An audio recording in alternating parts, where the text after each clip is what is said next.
diamond ring wearing, kiss stealing, wheeling dealing, limousine riding, jet flying, son of a gun, and I'm having a hard time holding these alligators. You're talking to the Rolex wearing, diamond ring wearing, kiss stealing, wheeling dealing, limo jet flying. We Ric Flairin' on it, flaring on it. We Ric Flairin' on it, flaring on it. Rolex wearing, diamond ring wearing, kiss stealing, wheeling dealing, limo jet flying. We Ric Flairin' on it, flaring on it. Check, we Ric Flairin' on it, flaring on it. It's apparent these girls staring. I'm Ric Flairin', gold across my chest. I'm fresh to death. I'm Paul Bearing, not at all scary. When I open like Betty Wops and find to these circles that's going in like a carry shot. Woo! I'm going in like a Mary Pop off that Mary Crop at the top flow at the Marriott. So questioning me is like questioning you. See, we the best dressed, so come and get blessed with the crew. Not one but two, different ways to slaughter your crew. Committed tat across the chest, I guess she blessed with the truth. People want to see them checks, representation of proof. Living through my elders trying to resonate to the youth. But ain't nothing to get my flash on. Longevity is heavily embedded in my melanin. Layman terms, I last long. My grind repetitive, I'm smoother than real silk. Lyrical cash cow who can't cry over spilled milk. We in here. You're talking to the Rolex wearing, diamond ring wearing, kiss stealing, wheeling dealing, limo jet flying. We Ric Flairin' on it, flaring on it. We Ric Flairin' on it, flaring on it. The Rolex wearing, diamond ring wearing, kiss stealing, wheeling dealing, limo jet flying. We Ric Flairin' on it, flaring on it. We Ric Flairin' on it, flaring on it. This ain't no normal situation, this preparation with greatness. Industry full of fakeness is really up for the taking. See, life is what happened to you, more so how you take it. Don't get stripped of your knowledge and mentally leave you naked. I like to live otherwise. I'm sorry that I'm fresh to death. I put the polo and apologize. See, black son, we ain't nothing like them other guys. Quit to socialize, we organize, then we mobilize. Off the deep end like a scuba diver. And no confusion, just keep it pushing like Uber drivers. Woo! Business fresh just like a supervisor in a Gucci visor. Can't find a smoother rhymer. You're talking to the Rolex wearing, diamond ring wearing, kiss stealing, wheeling dealing, limo jet flying. We Ric Flairin' on it, flaring on it. We Ric Flairin' on it. You talking to the Rolex wearing, diamond ring wearing, kiss stealing, wheeling dealing, limo jet flying. We Ric Flairin' on it, flaring on it. We Ric Flairin' on it, flaring on it. Yeah, DQ baby. Shout out that boy Nigga for that fire track. Hey, Black Sun, sun up. What's up, Vinny Vegas? What in Vegas? Yeah. Shout out Pharaoh's Kids, D-Phase, yeah, Bubba C,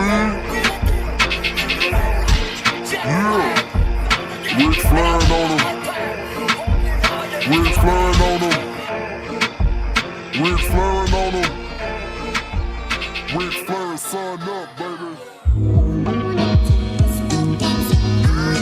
Hey, yo, Scotty, you going crazy for this one. We see what you're doing, we salute you. Hey, let's get it started. It's Backpack, Capital One. What's in your wallet? Got a call from my man, A. Scott. I said I got it. Love that you highlighting all of these black colleges. Try to pay me for doing this. Look, bruh, if you don't get off my line with that foolishness, voice of the swag, pull up where you at, no cap. If the Brody is speaking the soft facts, my advice, tune in to every show. Captain Petty, but we know that the sergeant is with the smoke. Speculate, just tell me what is we doing. Get into it, okay, look, I'ma say this and keep it moving. My boy Scotty, man, he offered the leash. Black grad, paying college, I'm glad that he called me. Walking, cause we all been taught that talk is cheap. Even primetime knows Scott for the HBCU streets.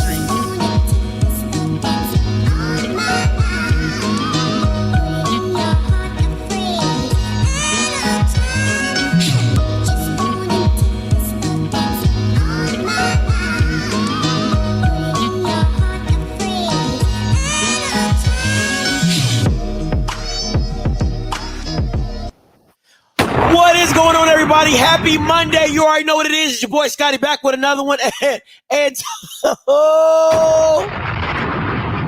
I have been waiting all weekend for this. When I tell you I've been waiting all weekend for this, I have been selling. I've been trying to get my thoughts together. I've been trying to understand how I wanted to take this, where I wanted to go with this, because there's so many different ways that I could take this.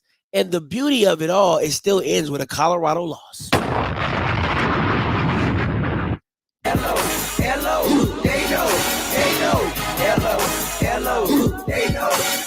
You already know what you know why you here. You either are for Colorado or you're against Colorado. And me, you know where I stand. I am on the ladder. Listen, every Colorado loss is just like it's like sweet nothing. I got my prime shades on. You know what I'm saying? So it's a sweet loss. Every time I see Colorado, it's a sweet loss. Ooh, that's some good water. So what we're going to talk about is, yes, the football wise, you got to talk about the football, right? That wouldn't make sense if we're not talking about the football. But the thing that gets me is this, right? Is that I'm going to keep saying this. The fact that people get on social media, get on different platforms and tell people that they are not black or they're not for the culture because you're rooting against Deion Sanders is so asinine. I don't even know how we got here, because this is the thing that I'm going to tell people before I go into the show, right?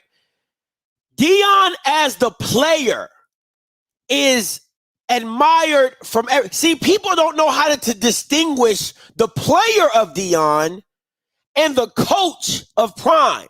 That is where the confusion gets in, right? Because I would say there's no black male who likes football who doesn't love Deion Sanders. That is universal. That's not, we're not here to debate that.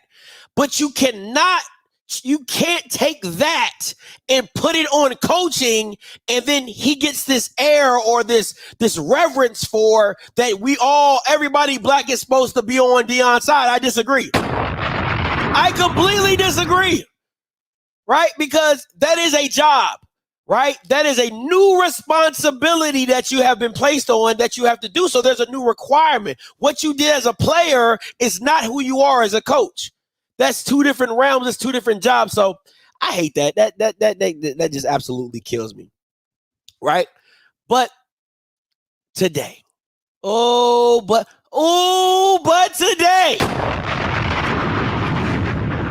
you gotta love it. Because listen, this is all I've been waiting to see when the adversity hits Colorado.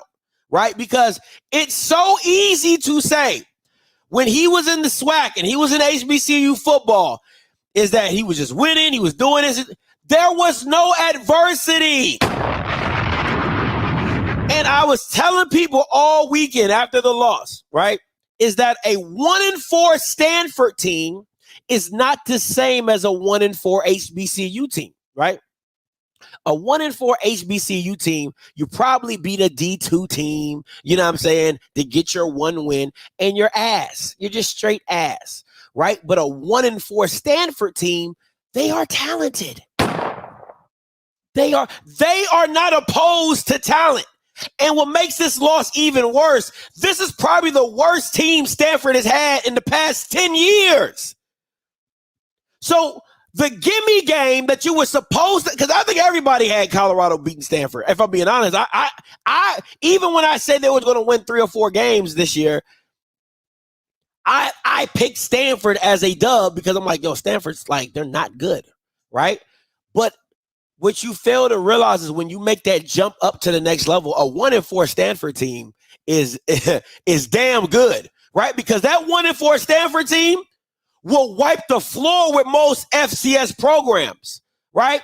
So that's why there's a different level to this, and people have to understand this is the part of where Deion gets shown what he is not, right?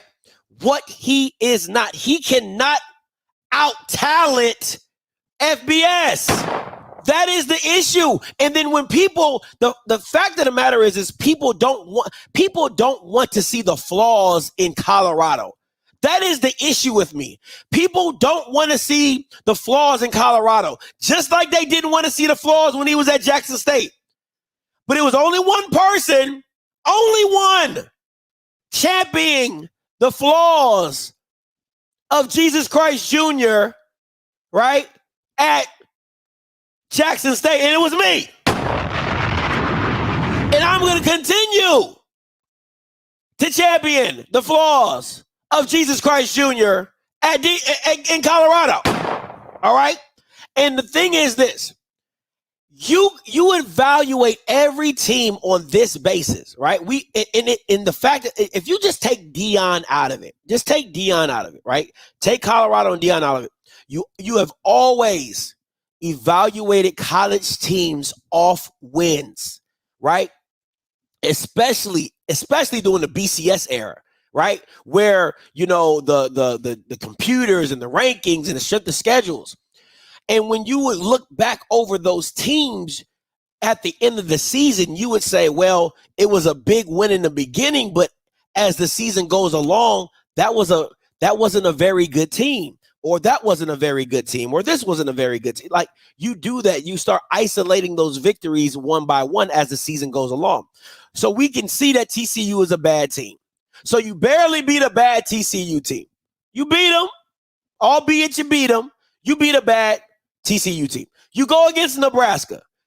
Their quarterback is a walking black cat. He had 6 individual turnovers by his damn self. The quarterback, 6 by his damn self. Never seen that day in my life. That's what it is. So you beat a bad Nebraska team, right? You go into double overtime with Colorado State.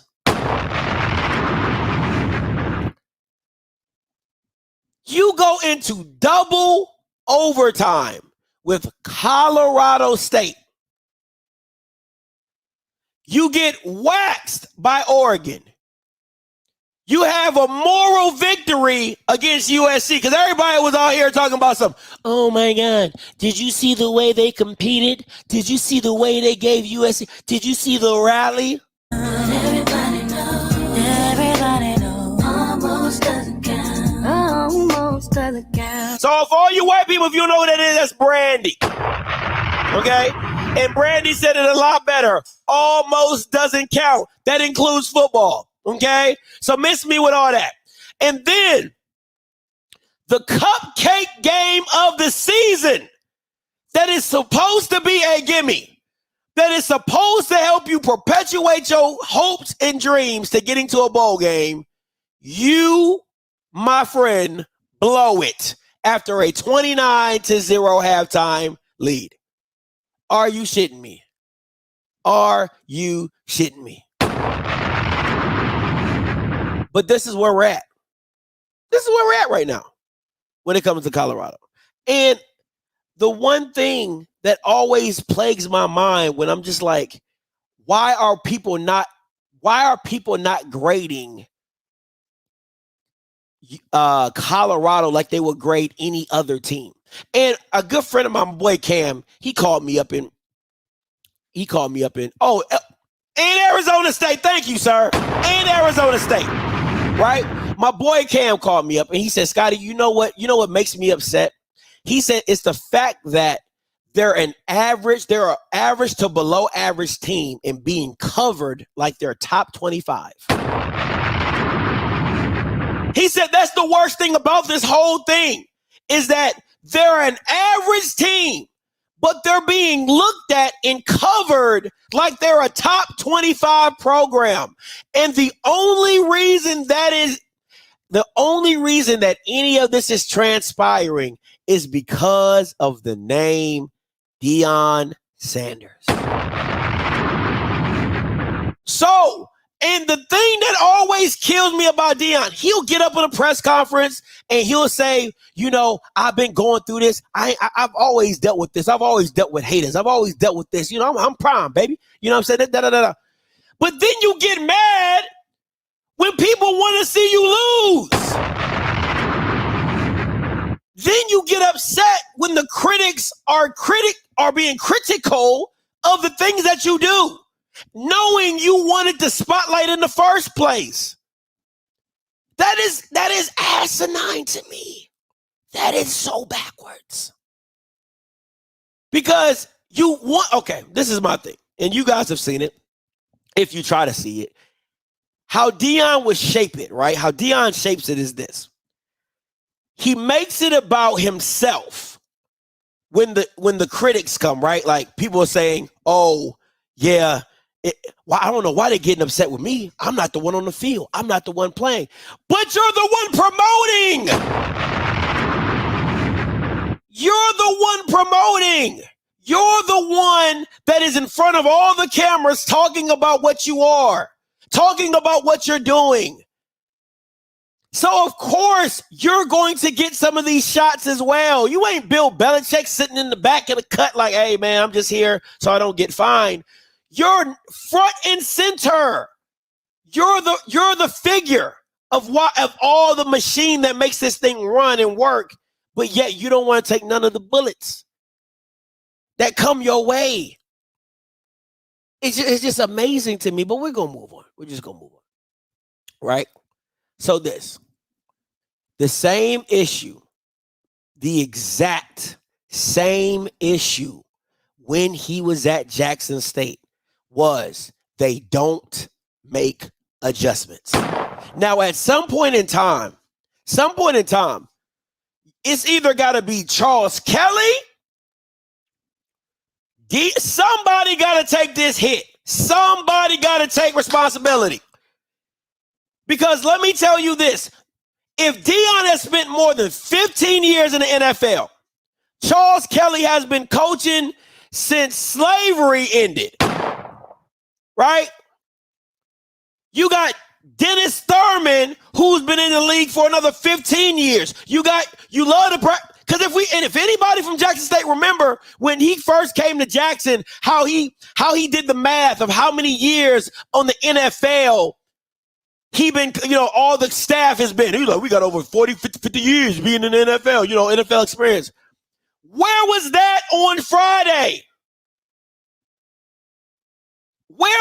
How do you let one play? Okay, let's say this. Let's say we take the 97-yard touchdown by Elick. Let's say we take the 97-yard touchdown away from him. He still went for 12 and 197. Yeah. 12 receptions for 197. How? Sway? How?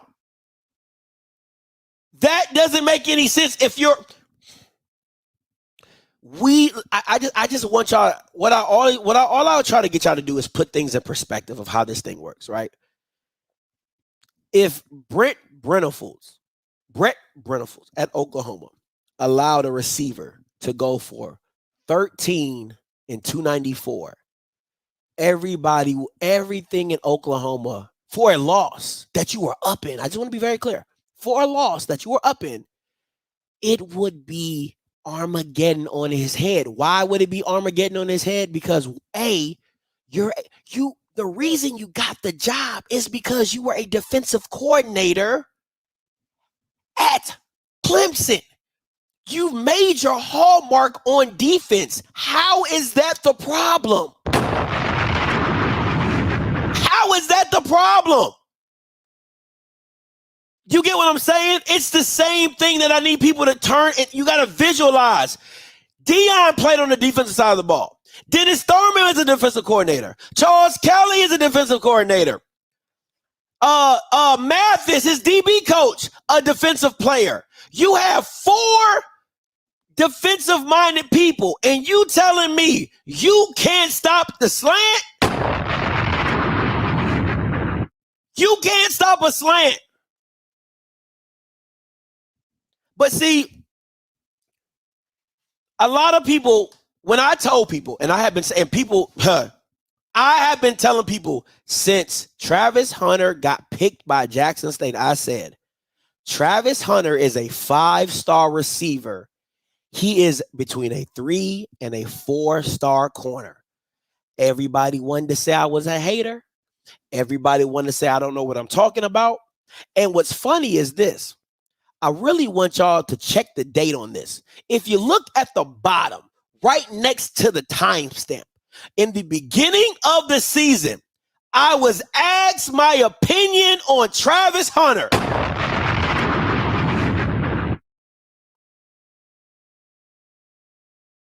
I'm going to say it again. I was asked my opinion about Travis Hunter. And I said this on August 21, 2023. I said, he is the ultimate look and clue corner. He doesn't play the ball well in trail. Now,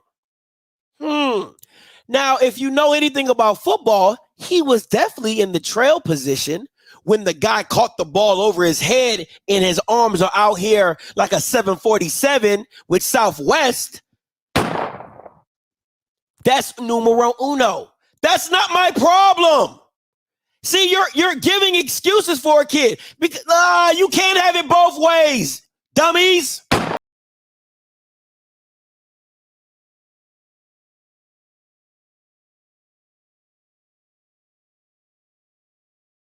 Both ways, dummies. You can't have Dion coming on every press conference and post game and pregame show talking about how much a dog he is, how he's the only person in America that can do this. And then on the back end, when it goes absolutely wrong, oh, he's playing too many snaps. He's playing too many snaps. You can't have it both ways. You can't. Because if he was doing everything he was supposed to do, he would legitimately get on here on the post game. You see that boy Travis? Oh, see, that's why we got him playing both ways. See, can't nobody do it like him. Nobody give him the Heisman. Ain't that what he said? Ain't that what he said? Give him the Heisman. Give him that's what he said. Get him the Heisman. TCU, first game. Give him the Heisman. How's that Heisman looking? How's that Heisman looking? Right? Just my little thing. Let's continue on. I said number 2. He definitely don't want to tackle. And if he plays against bigger wide receivers, he loses. Now, I'm not the sharpest tool in the shed. Can somebody give me the measurements of Elick? I believe the kid is 6'3", 205, 210. Like that just okay. But as a wide receiver, he is that guy. He's that guy at wide receiver. He's not that guy at corner. Listen, it's very simple for me. And what people like to do, this is the thing when I know people who you have people who watch football and people who think they know football, right? Right? You base everything off a splash play, right? Because what everybody wants to turn back around to is that TCU play. It's like, oh, Scotty, how is he not a 5-star corner? Did you not see what he did at TCU?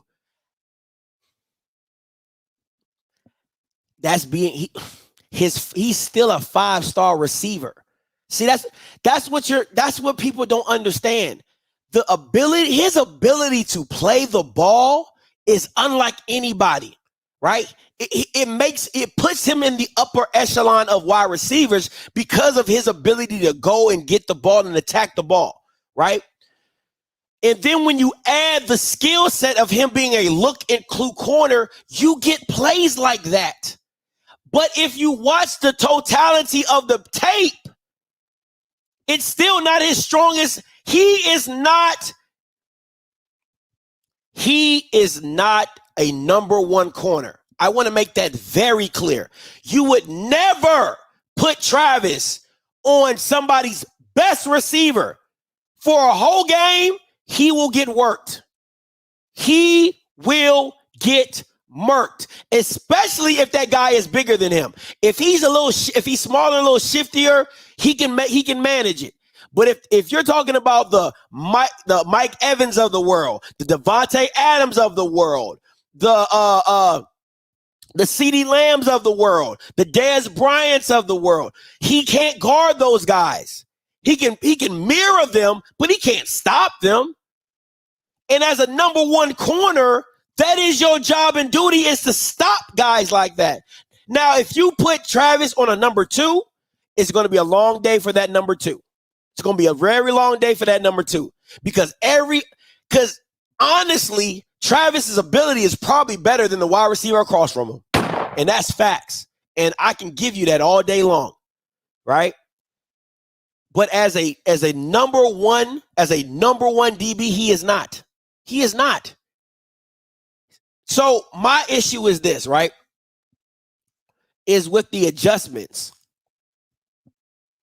And some of the ideas that I thought of, right? Some of the ideas of what I thought of was, why not bring in Cormani McClain? Because listen, I think, no, he's not. No, he's not. You haven't watched enough football to tell me that he is not a 5-star corner, sir. No, he is not. Okay, anyway. And I'm just let that go. I'm just let that go because I'm gonna get off track. The adjustments that I would have made or tried to have made is this.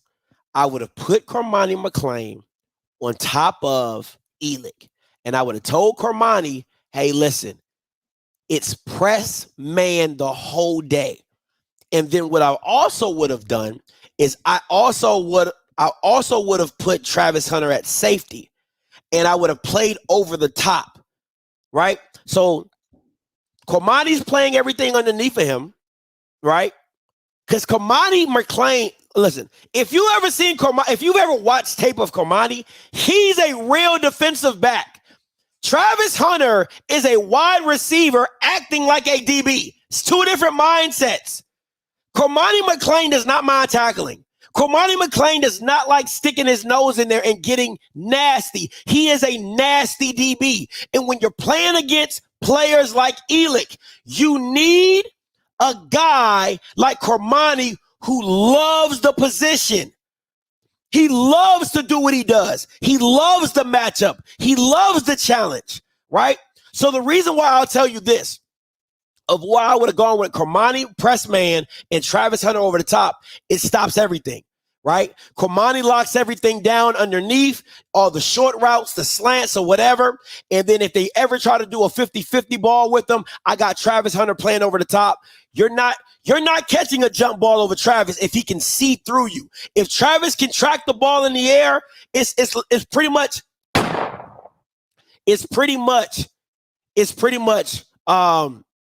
it's one-on-one with Travis in the air. I'll take that every time, right? Because he pretty much turns into a wide receiver, and I'll take that. But there had to be some adjustment made. I don't care if you put a linebacker under the buzz, but something has to change when it comes to allowing a receiver to go for 294 with 13 catches. Something has to change. But I think the biggest issue that you're going to see coming down the pipeline is this, right? It's not oh, Jesus Christ. You guys, listen, man.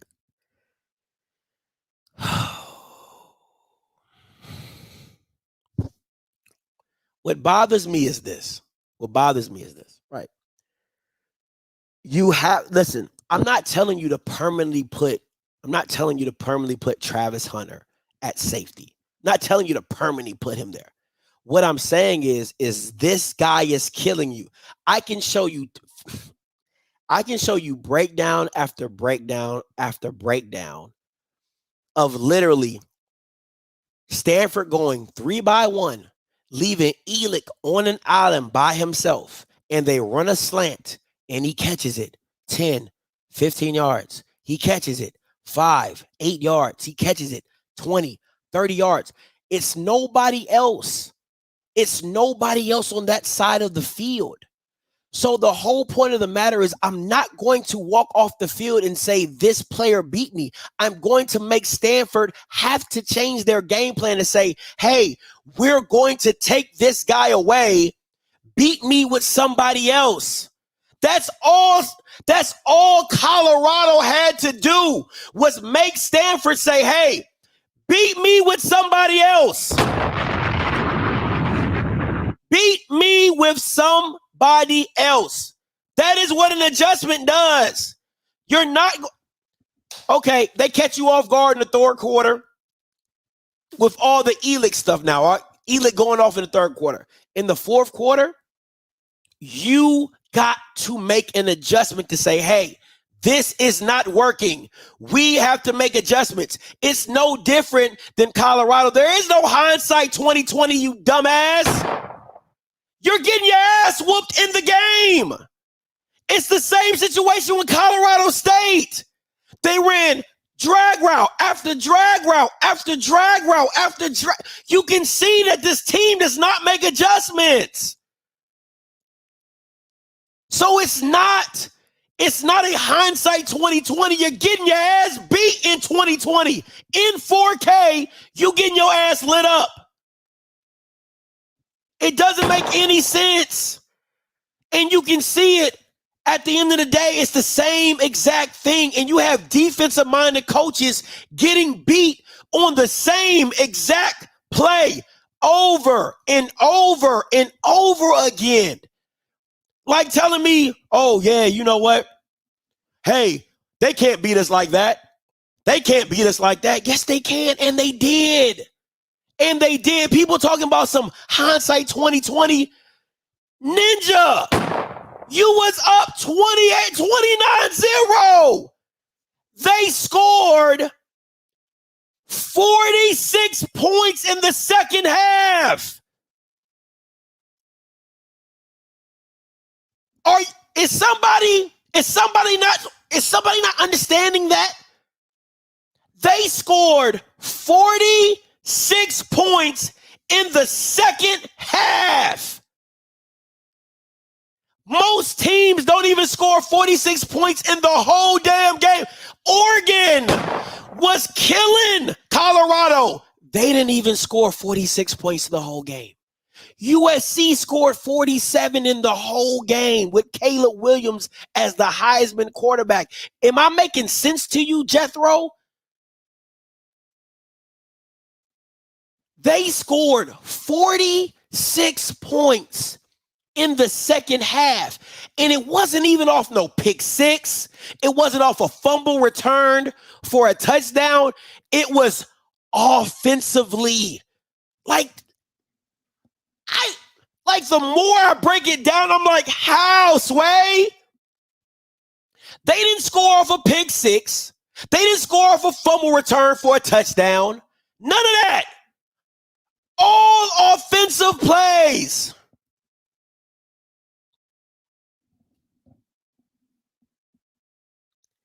You have to be out of your cotton picking.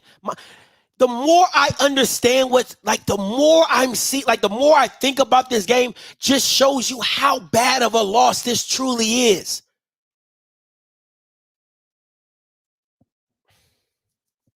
That's crazy to me. That's crazy to me. And people will sit up here and make excuses, but this is what happens when you go deeper into the Prime effect, right? This is off of Glory, Colorado. It says Prime cooked himself. One poster prefaced by saying, didn't Cormani McClain or Omarion Miller low-key the reason they won the last two games, but they got put to the side for Travis Hunter's comeback?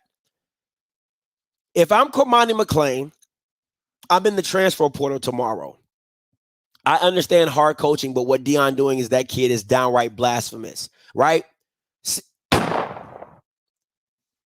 I made the point when Deion was at Jackson State.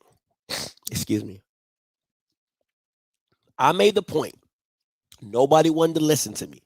Nobody cared to hear me when I said what. Because this all happened before. This all happened before. right? And people from the HBCU world know exactly where I'm going with it. This all happened before with Dejan Nugget, the number one DB coming out of JUCO. And I kept telling people the way he is doing Nugget is absolutely blasphemous. I said that time and time and time again. I said the way they treating that kid is crazy. He was literally their best defensive back on that team. Be's better than Travis Hunter. He's better than Bolden at playing DB. He's better than Kevrick Wiggins. He was better than every defensive back you had on that team. And for some reason, Nugget couldn't get on the field. And the only reason this kept going unnoticed, that Jackson State fans didn't care, is because Deion kept winning. Deion kept winning. He kept winning. He kept winning. He kept winning. So you can he kept winning. On top of that, he kept out-talenting the teams around him. Right? He just kept out-talenting teams around him. We're just better than you. We ain't got to do this. We just better than you. We just better than you. Right? Kept having this issue. Nugget never left. Nugget never said nothing. Nugget never did anything. He just stayed there, took his time, probably messed up his draft stock. And if anybody doesn't know what Dejan Nugget Warren was originally committed to Georgia. Let me just make that very clear. So anybody who don't know this kid's story or don't know who this kid really was, right? This kid coming out of JUCO was originally committed to Georgia and then went to Jackson State. Probably the biggest mistake of his life if you're talking about getting to the pros. And you can say whatever you want. He probably had a good time down in Jackson, but effing around with Deion, he messed up his draft stock, so he took his ass to Georgia, and he probably is second round, third round pick right now. Just being honest with you. Just being honest with you. Right? So it's that. It's that. Yeah, he was committed to Georgia, and then Deion got to him and made him switch his thing to Jackson State. That's legit. You can go back and you can Google that. Right? So what I'm telling you is this. If there is no difference, there is no difference in what he's doing there. And at the end of the day, winning covers a multitude of sins. See, when Deion was winning, none of this is going to come out.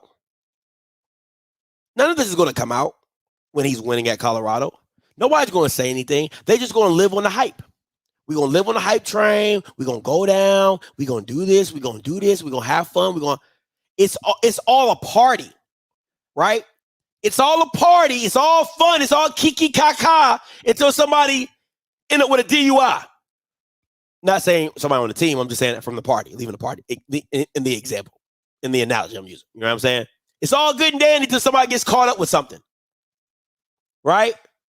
So now that you're losing and you lose in a capable game, now stuff is going to start seeping out. Fans are going to start being, this, that. Because one thing about white people, at the end of the day, Deion is still a ninja.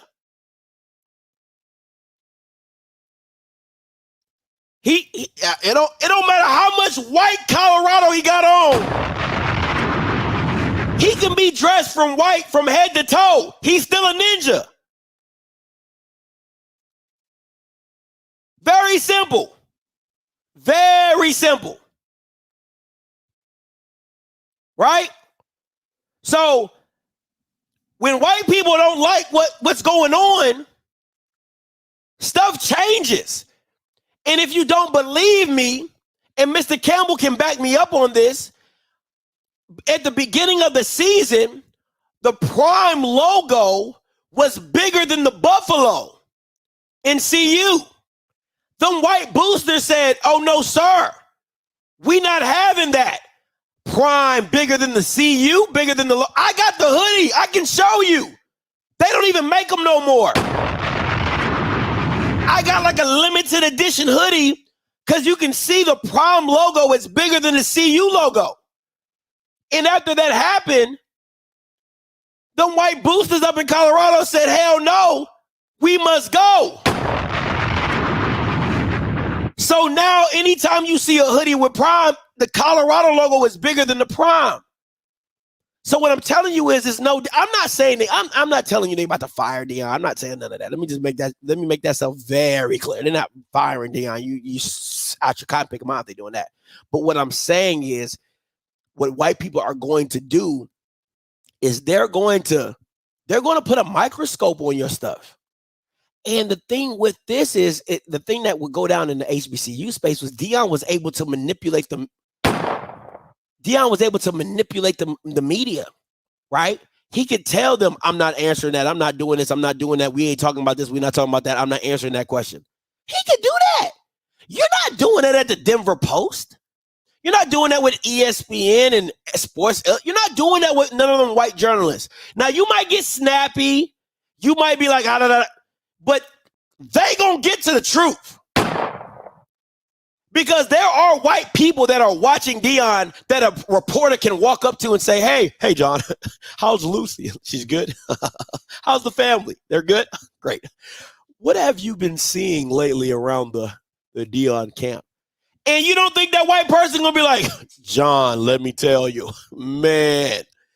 So listen, I'm a prime lover myself. You know, I'm glad he's here in Colorado. But let me tell you, I am not liking the culture here. Okay, I'm not liking it. I mean, they don't sing the anthem. They don't run out with the buffalo. You know what I'm saying? And I love Ralphie. I mean, I grew up on Ralphie. You know, when I was playing here, we ran out with the buffalo. They don't want to do that. You know, I hear rap music every 5-10 minutes. You know what I'm saying? Deion's praying constantly around the building. You know what I'm saying? I don't, you know, like, once again, I love what Prime's doing here in Colorado. I do. I really do. But I'm not feeling real Colorado-ish. You understand? You get me, John? I'm not feeling the brand of Colorado coming out. I'm not. It's not like what home used to be here in Colorado. It feels like the Prime Christian Center. That's what you're going to get. So if you don't think that the white people that buzz around Deion and circle are not quick to turn the tables on him, man, y'all dealt with white people. Stop playing. Y'all dealt with white people. That white people do it to white people. Herm Edwards, oh no, he's not white, but Herm Edwards was getting done up by his own coaching staff.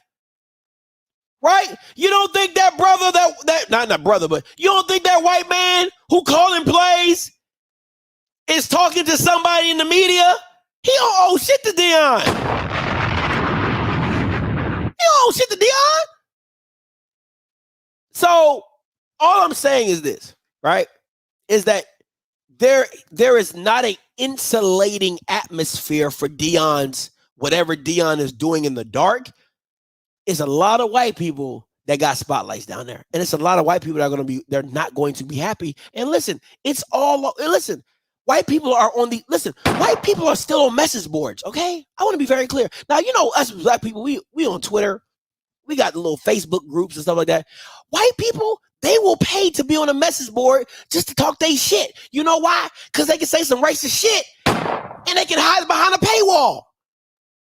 That's why white people own message boards. Okay? So they can talk their shit and they can put it behind a paywall because they like, ain't no black person gonna pay $15.99 to talk shit about a college team. So this is what you see in the space. This is what you see that is going on in Colorado. Real colors are starting to show. Slime has been able to cover up who he is until now. Not Prime, he said Slime.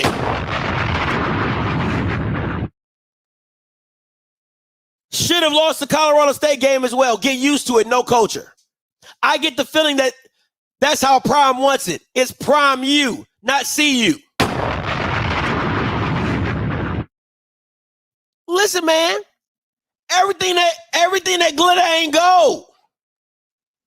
everything that ain't glitter ain't gold. You know, slime. You know what I'm saying? Free Young Thug. You feel me? But at the end of the day, you still gotta walk into, man, them white people ain't playing with you. That white people ain't playing with you. Thank you, Herb. Who is? Listen, I don't care how much you do for white people. You still a ninja. Still a ninja. Like OJ, okay? I'm not black. I'm OJ. Okay. Keep playing that. Keep thinking that. I'm not black. I'm brown. I'm not saying he said that. I'm not saying he said that. I'm not black. I'm brown. Okay, keep playing that card. See how that work out for you. Mm-hmm. Listen, let me just say this, right? You already know what it is. Let me just say this. I feel like the song, who sings that song? If you don't know me by now, you will never, ever know me. That's how I feel about Prime. If you don't know by now who Prime is and what Prime is about, he is about the number 2.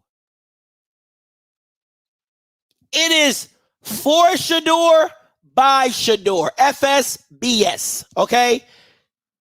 FSBS. It is for Shador by Shador. That is what this whole experiment is about. The number 2. And I'm not saying Shador is not good. It's not what I'm saying. Okay? It's not what I'm saying. What I'm saying is at the end of the day, it starts and ends with 2. What is Shador getting out of this? So everything else is ancillary. Everything else is just what comes with Prime, trying to do this for his son. It's just that simple. It's just that simple, man. So it ain't no, it's however you want to picture it. If you're however, you know, listen, he gonna stay in Colorado for 5. Listen, I'll be surprised to see my man go to another school and coach after Shador goes to the league. Because Shador's going to the league. He is that good to go to the league, right? It is. But I want to get into this last point before I get up out of here. Same darn thing. We didn't expect that. There's a lot of things that goes on in life that's unexpected, and this is one of them. We got to knuckle up and let's go. We can't sit down and have no pity party. Y'all don't feel bad for us. Some of y'all are ecstatic about what transpired today.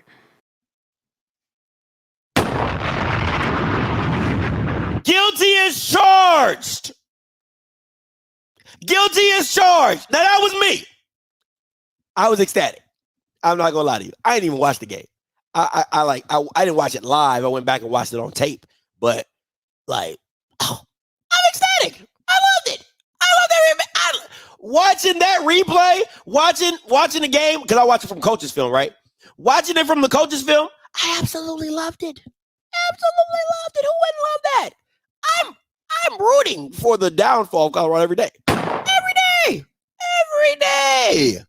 I'll be out there. Guilty as charged. But anyway, that's neither here nor there. I want to get to this part about at the end of it. And I know that, but that's cool. We're going to take this one on the chin because we deserve it. 29, I've never been in one of these types. I don't remember, from youth on, I don't remember being up 29-0. Because you weren't coaching. You weren't coaching. You were playing. It's different. You were coaching. You weren't playing. You get what I'm saying? Like, I'd never been in, because you ain't been coaching that long. And you just came out the swag. So you were just beating everybody. And losing a football game. I really don't. This is a little tough for me. And I'm trying my best. And I thank you all for your patience. And I thank you for your heart. Because this is really tough for me. But you can see when I'm amping up and I kind of see this stuff coming, you can see why I go at it like I go at it, because I could feel my team. I could feel what's about to transpire, and here we go. I mean, how important are the next maybe 24 Every game is important. The next 24 to 48 hours in terms of flushing this and moving past it? Well, you got to make it. They got to what I just said in the locker room to the team is they got to make up in their mind, are they in love with this game or are they in like with it? What the? What does that even mean? What does that even mean? Are you in? I just asked my team, who I coach, who I didn't make any adjustments. I just asked them, do you like it or do you love it? Like, stop letting this man preacher talk y'all to death. Stop letting Dion is a Baptist preacher swooning you all. What does that I just asked my team, who got beat 46-43, who me as a coach didn't make any adjustments. I asked my team, do they like it or do they love football?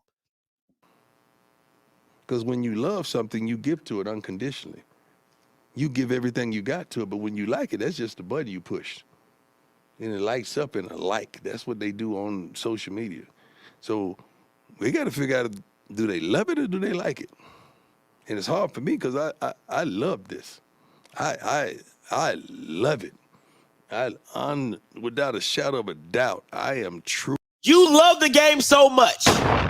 Like, y'all gotta stop listening with these church ears, right? Like, that's what people do when they listen to Prime.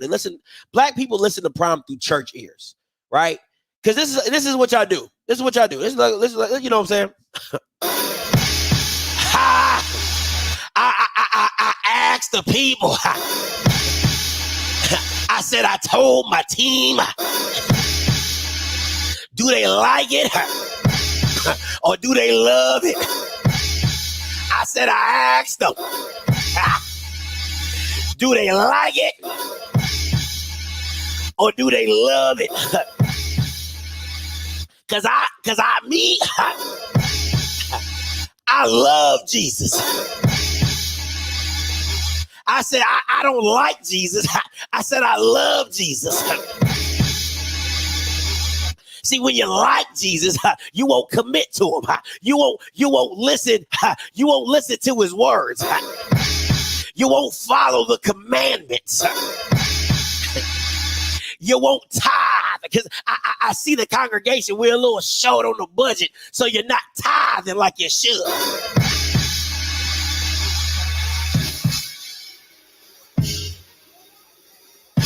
See, when you love Jesus, I ain't got to tell you to tithe.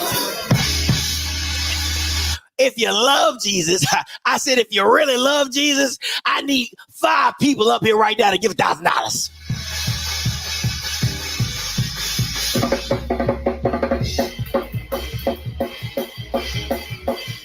That's how y'all listen to him. That's exactly how y'all listen. I mean, listen to this foolishness. I'm really trying to clean your ears out to let you understand what you're listening to. You get what I'm saying? Like, this is a guy talking about football. Do they love it? Do they love it? Did they love it when they was up 29-0? Did you love it when you was up 29-0?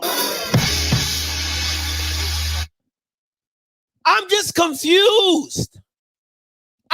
Listen, I don't understand how media and national media don't break down the stuff that he is saying. It just doesn't make any sense to me, but we'll continue. Truly 100% in love with this thing. And I just want people to match me. Just match my passion, match my heart, match my love, match my consistency, just match my mannerisms, just match every darn thing I give to this game. I love this. Sadly, I love it so much, but the game don't even occupy the ability to love you back. That's a strange love, isn't it? Coach, you spoke Patrick Dawson's co-buffs. You get what I'm saying?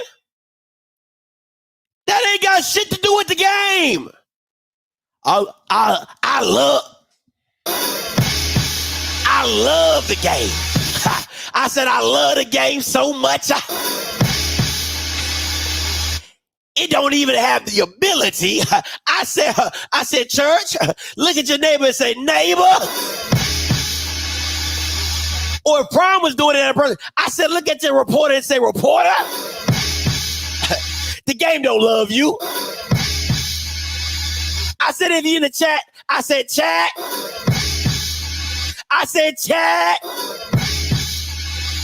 I said, add somebody in the chat and say, chat. The game don't love you. The game don't look like, come on, man. Come on. Stop it. And y'all eat this stuff up. Y'all eat it up. It don't make no sense. None whatsoever. And you look at him and be like, oh, yeah, Prime, yeah, get them. They don't love it. And now you start blaming them. So you know what goes back and happens? You know what goes, just like in the church, when your husband don't come with you to church, you go home, baby. The pastor said that you don't love the church. Like you like it, but you don't love it. And I just need you to love God like Pastor Sanders loves God. I just need you. No. Let me finish. I just need you to love God like Pastor Sanders loves God. So now you go to these players. Think of this. I just want y'all to rock with me for a minute. This is how my mind processes stuff, right? So now you have mindless sheep that follow Prime, right? And they hear this message. And when they see these kids around campus or whatever, black boys who chose to go to a 1% black school to play for this pastor, right? And now you got people telling these kids when they see him, hey, Sylvian, do you really love the game? Deion says you only like it. Do you really? Not knowing what these kids have gone through to even be there. Not nobody understanding what these kids have given up to follow Prime to come to Colorado. Kids going across the country away from their parents. Like, it's all of that you end up siphoning through. Because if Deion is supposed to be the father figure or the pastor that he's supposed to be to these people, he's supposed to be taking the bullets for the players. Hey, listen, this one's on me. I got to figure out what I can do to get this team motivated, keep them locked in for 60 minutes. This one falls completely on me. See the headline. See what issues, what bothers me about Prime and the way he conducts himself and the way the media follows and eats that shit up. When he was going against Oregon, right? And Dan Lanning said all that stuff. What Deion say? You better get me now, because it's the worst we ever gonna be. My bad. Get me now, because this is the worst we ever gonna be. So everybody took that and ran with it. Everybody. Shady McCoy, LaShawn McCoy on Speak, Joy Taylor, Acho, all them Bamas, right? All the Bamas, Shannon Sharp, all them Bamas want to, Stephen A, better get him now, because all he need is this. All he need is that. Ate that shit up, right? But then just 3 weeks later, you up 29-0 and lose. Now the players don't know if they like it or love it. The whole narrative has changed. It just bothers me, man. It just bothers me. That's all I'm saying. It just bothers me. It just bothers me. It just bothers me. That's all I'm saying. So I'll tell you this. Depending on how this season ends, it's going to say a lot about Colorado. Because I said from the beginning, I said, That's my point. Did they love the game when they beat TCU? Did they love the game when they beat Nebraska? Did they love the game when they beat Arizona and Shador went Brady mode? Do they love the game when they beat Colorado State?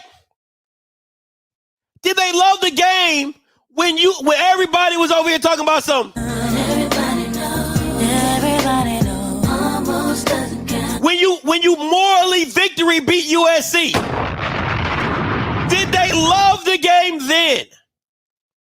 So now all of a sudden, they done tripped up, slipped, bumped their head, and now they don't love the game no more. Man, stop believing that, Pastor. I'm telling you right now, stop listening to Prime with your church ears. I'm telling you now, because I was the same person on this same platform. For 2.5 years, I kept telling Jackson State people, it's not what you think it is. It's not what you think it is. It's not what you think it is. It's not what you think it is. And then when the man upped and left in the middle of the night like the Mayflower, right? Then everybody want to be like, oh, Scotty was so right. Oh, my God. How did we not see this coming? He said he was doing it for their culture, for the people, for all black institutions.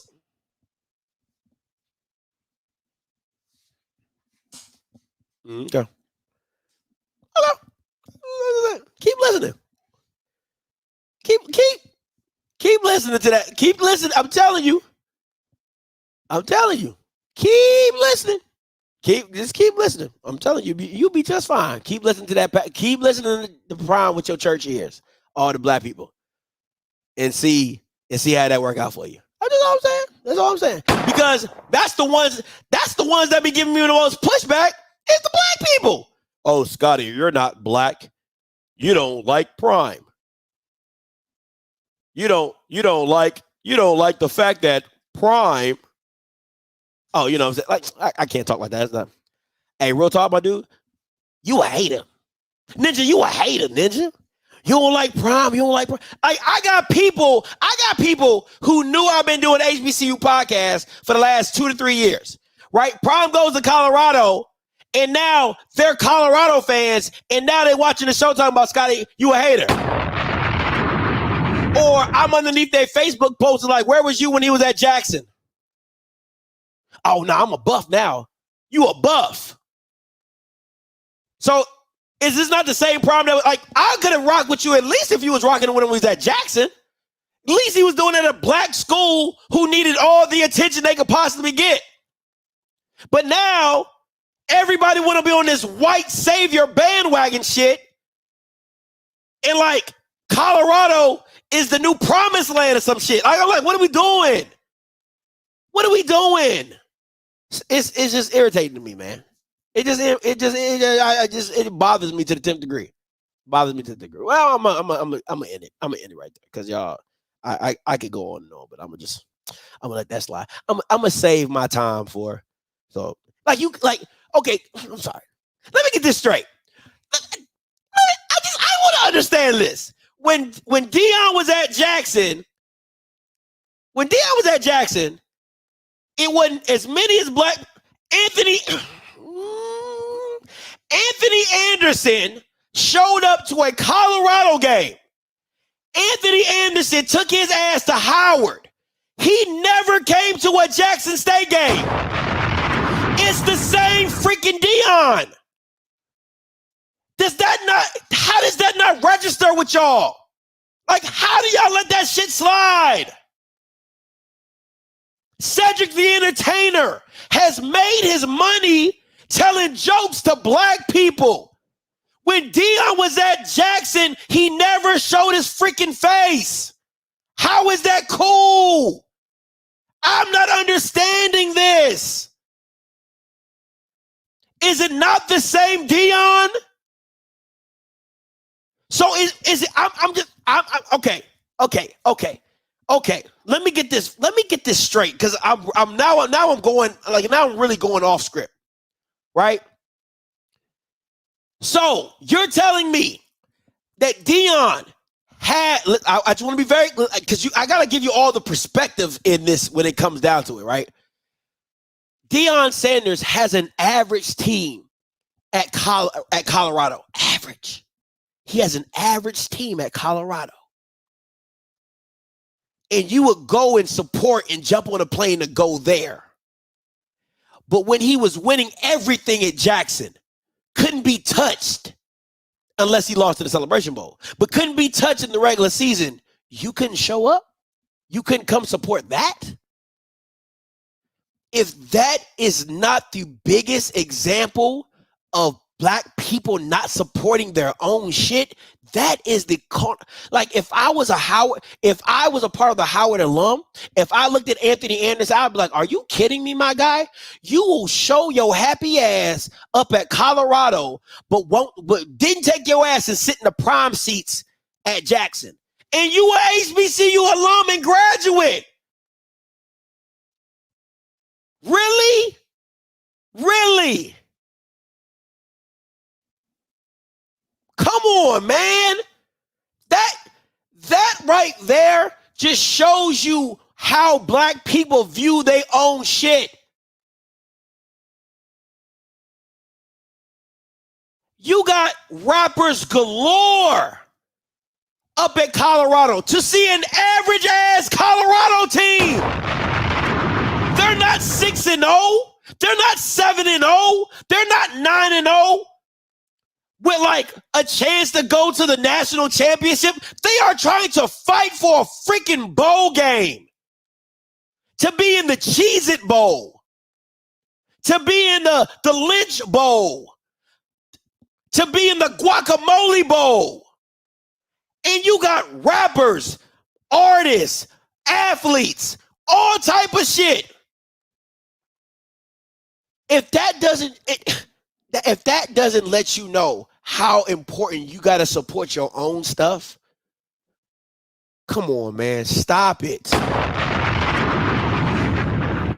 Stop it. I'm going to keep it a buck with you. And I'm going to keep it a whole buck with you. I knew it was some effed up shit. And y'all can listen. I'm sorry. I love Shannon Sharp, right? I've been a big fan of Shannon Sharp when he was on Undisputed. But for me, this is where I knew Shannon Sharp loved white people too much. He just loved white people too much. He can act, he can be your unk, he can be all that.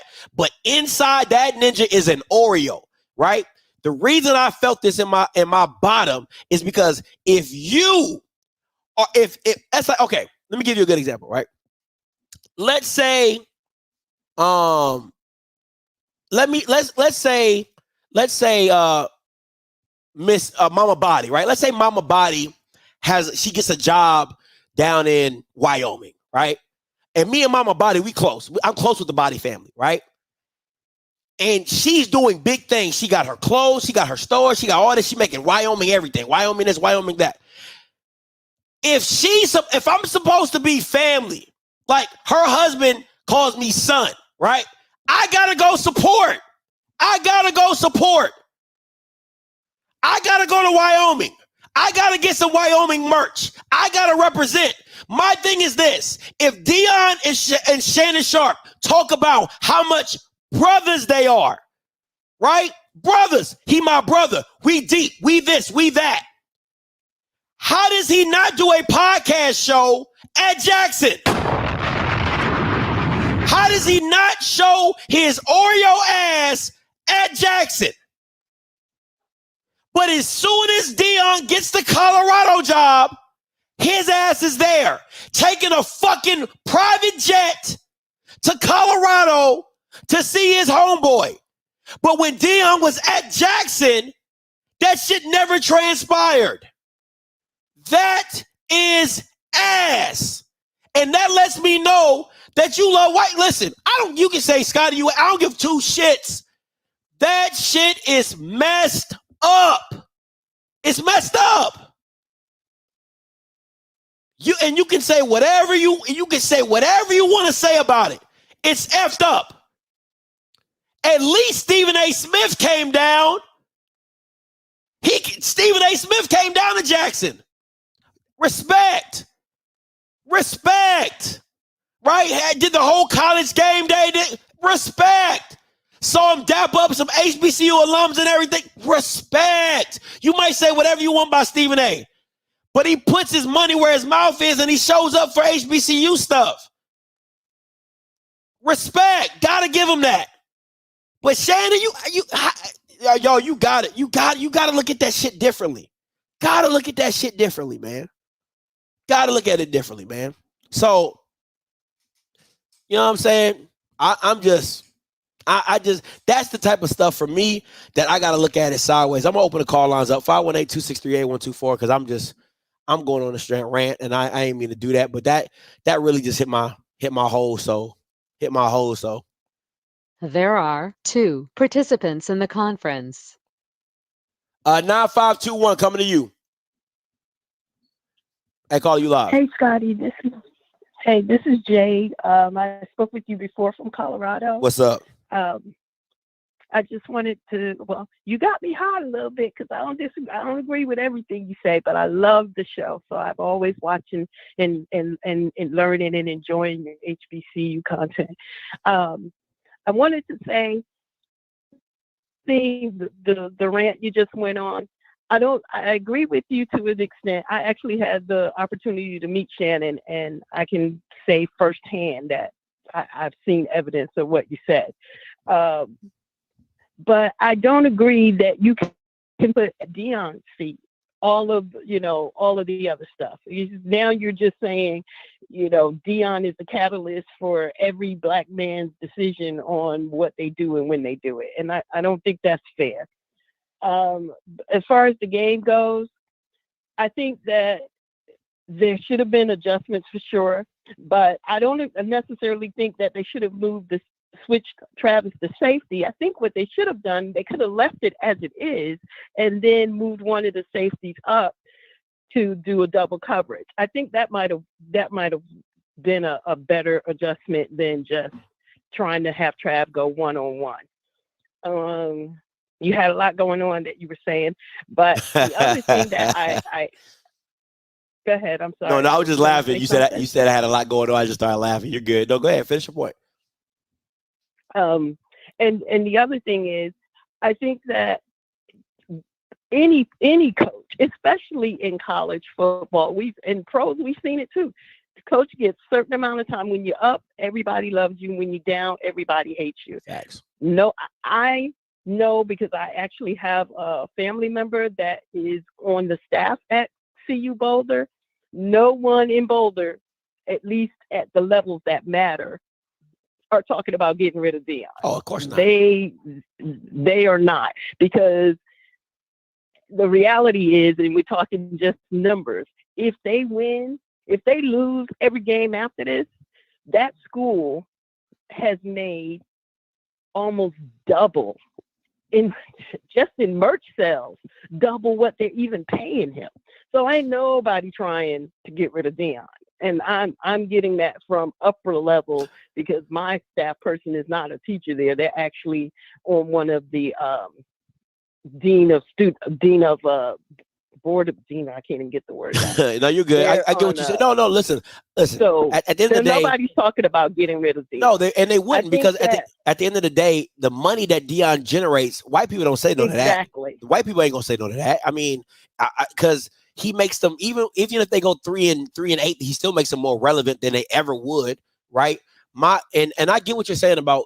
I'm not saying that Deion is the catalyst for all black people. What I'm saying is it shows you how little black, because this is the same Deion. What I'm saying is Deion hasn't changed. They just picked him up from one location and put him down in Colorado. So why no Anthony Anderson at Jackson? Why no Cedric the Entertainer at Jackson? Why some of these celebrities, Lecrae and all these other guys, why weren't they at Jackson? Once again, my mom says the game doesn't change, just the players in it, right? So to me, it's like it's still football, it's still Deion. Why now? And if we're being even more honest, Colorado is an average team at best, and you got more support for them than what he was doing at Jackson when he didn't lose a game. It didn't make sense. But go ahead. That's my point. I agree with that. I agree with that 100%. On the other side, when you were talking about, the wins and losses and with Oregon State and USC, those, we all knew that. Well, I can't say we all knew, but if you watch sport, you know that they weren't gonna win that game. The first game was hype, and then all the other games were just coming down to, Shador being able to turn it on, and he have hella good receivers. But I don't agree that shows a lack of coaching, because if you give the players the play, but they can't execute because of talent, that has nothing to do with coaching, at least for those games. Now the 29, I mean, that was bad, but you gotta be open. And I mean, instead of just, Deion, you gotta be open to the fact that you only can coach the talent you have. Okay, so I'm gonna say this, Miss Glenn, and I'm gonna let you go. Right, when it comes to coaching, okay, that's good, because I gotta go. You had me on hold for almost an hour. I was like, oh, he's trying to avoid this call. No, I didn't turn the call lines on. I didn't, so I couldn't see anybody. That's why. That's on me. My bad. Because I wouldn't plan on taking calls, but then I kind of just hit me, and I saw people saying I'm calling it. So I'm gonna say this, and I'm gonna let you go. When it comes to coaching, you still have to coach towards your talent. Right. And then once you see where you're at talent wise, then you're right. Execution comes into play. But the thing for me is that we've seen in multiple games, Colorado State and now at Stanford, where they found something that worked. They continue to use it and nobody ever stopped it. That's coaching. Appreciate the call though, Ms. Glenn. Let me see. Mr. Porter, coming to you. All right. I see you guys. 5730, 3168, 4843. I see all y'all. I'm gonna get to all y'all. Mr. Porter, coming to you real quick. Hey, Scotty, I hope everything is going well. Thank you, sir. Yes, sir. First things first, people, what Mr. Scotty, head of Off Script Media Network, is talking about. He was talking about Black people supporting Black people. And Scotty, what we see here, I think, is a microcosm of what we see in totality. I'm a high school teacher as well as a high school football coach. And a lot of times, you will find that some students will disrespect me, a Black teacher, worse than they'll treat other white teachers. That is no different from my perspective than you have other people who will support a Black man that's working with a primarily white institution. And what you find is that oftentimes we don't support our own and we don't want to build. I'll give another example. My mother, she grew up on a farm, a former plantation that was bought from our former slave masters on my mother's side of the family. We did not sell that land. We bought it and we kept it in the family instead of refinancing or selling things, because we decided that ownership was far more important, and that is more important to our legacy. The same thing when you talked about him staying in HBCU and having those media deals and things with HBCU Go. That is the thing. And also, for people who are surprised, Deion is kind of like a salesman, as you stated, right? Mm-hmm. He's going to make sure that he gets attention, but he likes to use the word God a lot. Now, if you're going to use the word God, let's also say the Bible says, what does light have with darkness? And you have someone like the baby speaking to your team, and he has rap lyrics that say, I shoot a nigga for therapy. Come on, man. So, exactly. You can't talk about God, but you have Rick Ross going down and he got a lyric that says, I put Molly in the champagne, she ain't even know it. I took it home and enjoyed that, she ain't even know it. That's date rape. So, the fact of the matter is people just need to stop with the idolization of human beings and just look at the fruit of what they do. That's all. I enjoy your show. I am a supporter, and God bless you and your family. Hey, appreciate it, Mr. Porter. No problem. Thank you so much. Hey, man, that's real. Like, you got the baby. Like, and you got to look at the whole totality of the situation, right? It's not to say that you can't learn from other Black people that have gone through things and things like that, but the examples that you're using, you're like, Ninja, how are you preaching God, God, God, Jesus, Jesus, Jesus, Christ, Christ, Christ, and then you throw the baby? You could have got Myron Rowe, the Bama who went from the NFL to become a doctor. You know what I'm saying? Get some quality candidates to talk about some adversity. You know what I'm saying? Jesus, Bring in Tyler Perry. That Bama was homeless. Now he a billionaire. Anyway, 5730 coming to you.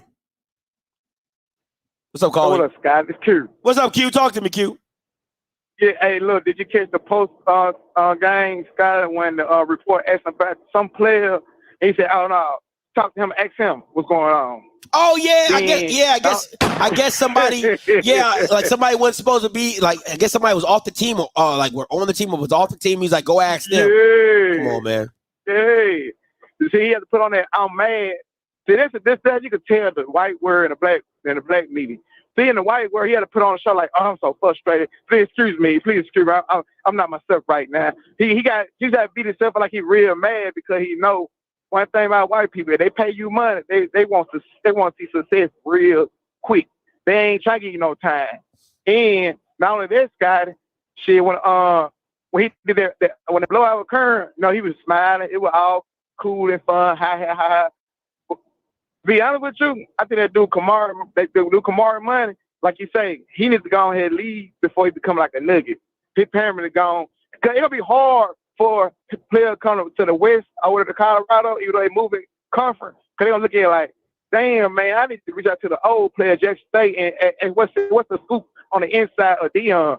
Because, like you say, if he really basing his want his son get all the shine. And them players, you can tell they feel some type of way, Scott. It ain't no brotherly love over there. A lot of black players together. They ain't coming at one. Cause they looking at, damn, he showed his son them more favoritism than me. So I believe there's a lot going on in the locker room, Scott, why they can't get it together. Because like the former Jackson State player said, it wasn't no me. It was one. They ain't hang out. They ain't like to hear. So I believe what's going on in the locker room, Scott. It not no brotherly love over there. You can put all the black players try to make them feel comfortable because they're around a white state. But if they ain't brotherly love, that don't work. Hey, that's a good point, Q. Appreciate the call, my man. Hey, listen, guys, got a lot of people on the call lines. If you got a question, ask your question. If you got a comment, say your comment. We'll get to people I haven't seen before. 5803 coming to you. Hey, caller, you live. Yeah, this is Deontay from North Carolina. What's up, D? Talk to me. Not much. I did want to make a point about I think most of Deion's problem in his coaching, and it might be him. I think it may be him, or maybe the rest of his coaching staff. But he's stubborn, and that's why he won't make the changes he need to make. When it was in the third quarter and it was 20 to 29, and they was doing that slant, they was still in man. Facts. Cover one man. You cannot stay in cover one man, and your team can't cover them man to man. It's simple, right? You just giving them plays. Simple. Like, and the team is coming back, and he's still doing the same thing. And then he yelling at the players. Your players can't do it. Yeah. Call a different play. So I don't know if he need to tell Coach Kelly to call that play, call any different. But that's the problem too. I think with usually they start slow is because during the week, I don't really think he's scouting the other team like that to see, okay, we usually do this, but they're good at this. So we're going to run this play to offset it or something different. He just go in with the idea, this is what we're going to do. We're going to beat them like this because this is what we do. But if you're not more talented like he was at Jackson State, you have to outcoach or out-scheme the other team. So they start off slow in every first half because they want to play the way they want to play against more talented teams. You cannot do that. Yeah. But I will give them credit. In the second half, they are good at adjusting. And that's why in the second half, the defense and the offense play better. So I can't say they're bad at coaching, but I will say they're stubborn. And that's why they're losing. Now, I agree with you on that one. I mean, and you saw that cover one man kill him in Colorado State. The same exact thing. They're like, okay, yeah, the same thing. Same exact thing. Instead of doing slants, they did drags. You know what I'm saying? The 1 yard drag. And they was like, all right, if you're going to stay in this man, we're going to mess you to death and we're going to catch you on the drag because your guy can't stay with our guys. It's real. Or because what they started doing was they would start dropping. The linebackers would still drop too far. So they would just drag the receiver underneath and they just one-on-one with the safety. And they're like, hey, I think my guy's better than your guy. So he's either going to make a miss or run by him. So it's the same thing. I appreciate the call. No problem. No problem. I appreciate you. 80-22 coming to you, and then 31-68, then 48-43. Hey, caller, you live.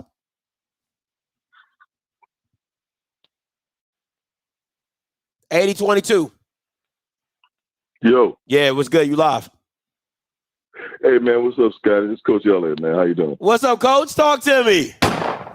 Yeah, man. Good to hear you, man. You know, Coach, I'm going to tell you something, bro. Real quick. I'm going to make it real fast. I coached from 22 years old to retired last year at 68. And the one thing I can look at a game and watch coaching, and I watch coaching, I can see maturity. I can see a place where you need growth.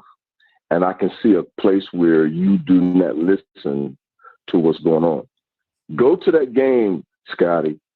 Look at that white boy on that sideline in Stanford, kneeling on that sideline the entire time he was behind. Now watch that coach now. I guarantee you, I'm not saying what Prime is doing. I'm not saying that. That man was listening to that booth, Scotty. He listened to that booth. He paid attention and called his plays. Mm. When you are focused like that, now watch, go back and look, Scotty. That dude kneeled the whole game, said nothing to no one, kept coaching. Then cats kept playing football. When we look at Coach Prime, I'm telling you, bro, there's some growth that brother needs at that level of coaching. He just simply don't have. And there's nothing wrong with that, man. I had a cat at D Creek High School over here pull me in this office last month. That brother was 30-some years younger than me, Scotty, and he schooled me about some things, bro. Mm. But if I was still coaching, I would take those tools right now, go back to that school I was at, and make some changes that will work for those kids. I'm just telling you, Scotty, the coaching thing that you all are bringing up is real, man. But it's also in a maturity at certain levels, bro. It does change. It does take a certain concentration. It does take a different focus. It does take making adjustments, man. And I'm keeping the conversation. I hear what you said. I appreciate what you said, man. You know, but I'm telling you, man, I'm keeping it football. Yeah. God, I'm seeing some places, man, that brother's lacking in maturity in his coaching, man. And when you're the head coach, you got a defensive coach making coach. When I'm on plays and I'm calling plays, my head coach will say, "Hey B, hey man, you looking at so and so and so?" He stayed in my ear, and if I did something, he would say, "No, baby, we got to change that." And you, as a coach, you make the adjustment. Let me ask you this, Coach Elliott. Let me ask you this. Is do you think Deion is too much? Is he too hands off? Do you think he needs because I believe he hired Charles and the other guy to literally do that, and he is just an overseer. Do you think he's just a little too hands off? That's what the NFL does. They oversee the game. They have their coaches to coach. On a college level, Scotty, he's got to say something, bro. Mm-hmm. He can't just walk around chilling. Listen, watch the coach. Coach, I'm gonna tell you this. When I go to a football game and before we start a game, because I'm a position coach, the first 5 minutes of the game, Scotty, you know what I'm doing? I'm watching that other coach's sideline. I'm watching how them guys are coaching, man. I watch that coaching first. That tells me a lot. Yeah. And we got this brother in this area. His name is Coach Derry at Murray High School. He is in them coaches' high pats the whole game, Scotty. That boy is in them coaches' high pats, bro. And I learned you got to say something. And everybody sees it and don't want to talk about it. I just call you to say, bro, I appreciate you. I love you, man. Keep your head down. Keep grinding and keep going forward, man. But I'm telling you, I had to keep this mainly football today. Everything else you say today, I got you. But football, Scotty, coaching, Deion, Coach Prime, man, look, he got to be on that headset and them dudes. Hey, gold jacket. What a gold jacket got to do with the kids on the field? Facts. We're idolizing, and we're pushing aside. Okay, God, I agree with that, bro. Don't tell me God, bro. And you got every foul thing on the sideline. You worshiping? Come, listen, man. I don't even want to go there because I don't play with God, bro. I don't play that. I got to be a representation of what I'm talking about. If I'm talking about Christ, I got to be Christ-like. And you got to go through that book. And when you go through that book and I'm not lining up and I'm not Jesus Christ-like, you got shut up, bro. I got to be a representative of that. Now, back to the coaching. You guys are right. There has to be adjustments. But your leader is not saying nothing, Scotty. Y'all have a great day. Hey, man, great call, Coach Elliott. No, you good. Appreciate the call. That's what it's for. That's what we're here for. Hey, man, shout out to Coach Elliott. Haven't heard from him in a minute. 3168 then 4843 coming to you. Hey, caller, you live. What's up, Scott? This TJ from Mississippi, man. What's up, TJ? Talk to me. Man, I'm going to tell you like this. You was right. Everything you said today, you was right. Travis is a 5-star receiver, and he's a 3-star cornerback. I don't care what they say, Scotty. You was correct on that. The second thing is this is what kills me with the big time people, especially rappers. Oh, you talk about, oh, you so hood, you love the hood, you love the struggle. But when he was at Jackson State, shit, Jackson, Mississippi is everything you want in the hood. The struggle is there. Where you was at? Where you was at, dog? You love talking about you got killers, you got this, you got all that in Jackson, Mississippi. Where you was at? Yeah. You want nowhere to be found. That's why I said this ain't nothing but a bunch of cap. Third, man, let me tell you something. What he need to stop doing. He talking too much. He in his media too much. He talking too much, and he not focusing, bro. He gotta understand, man. When you on that level, man, all them rappers, all them big. Man, get them folks off the field, man. You got to pay attention to this game. Come on. And you talking about you up here with these white folks, and you talking about this, and you talking about that. But I'm like, bro, what you talking is not showing up on the field. And then you coming after the game, you talking down like this, like the players don't want it and all this. Bro, you don't want it. It starts with you. You the head coach. It starts with you. You have to discipline the team, bro. Like they on social media too much. You know what I'm saying? Your son out here with $100,000 damn Cartier showing it to, bro. If I was a coach, one none of them be on it. None of them do none of the stuff that they doing, bro. Because right now I'm like, bro, I'm okay. I done came out here. I done got this money. These white folks, I know if I don't win, these white folks gonna send me on somewhere else. They already gave me an opportunity. Man, I'm like, bro, capitalize on what you're doing, bro. Make the black race make the black race stand out, bro. Don't go up there be ignorant and you talking all crazy and he just a mess, man. Man, I agree with 90% of what you're saying. The 10% is this. I do believe there is a world, there's a multiverse to where Deion can still be Deion, but he needs to manage and be a coach better. Like when Deion gets in front of the cameras, he can be Don King. He can promote. He can do this. But you got to see the business side when he steps on the sideline. And the business side is where you're missing it, right? It's like Floyd Mayweather. You know Floyd Mayweather gonna talk his mess, but inside that ring, ain't nobody better.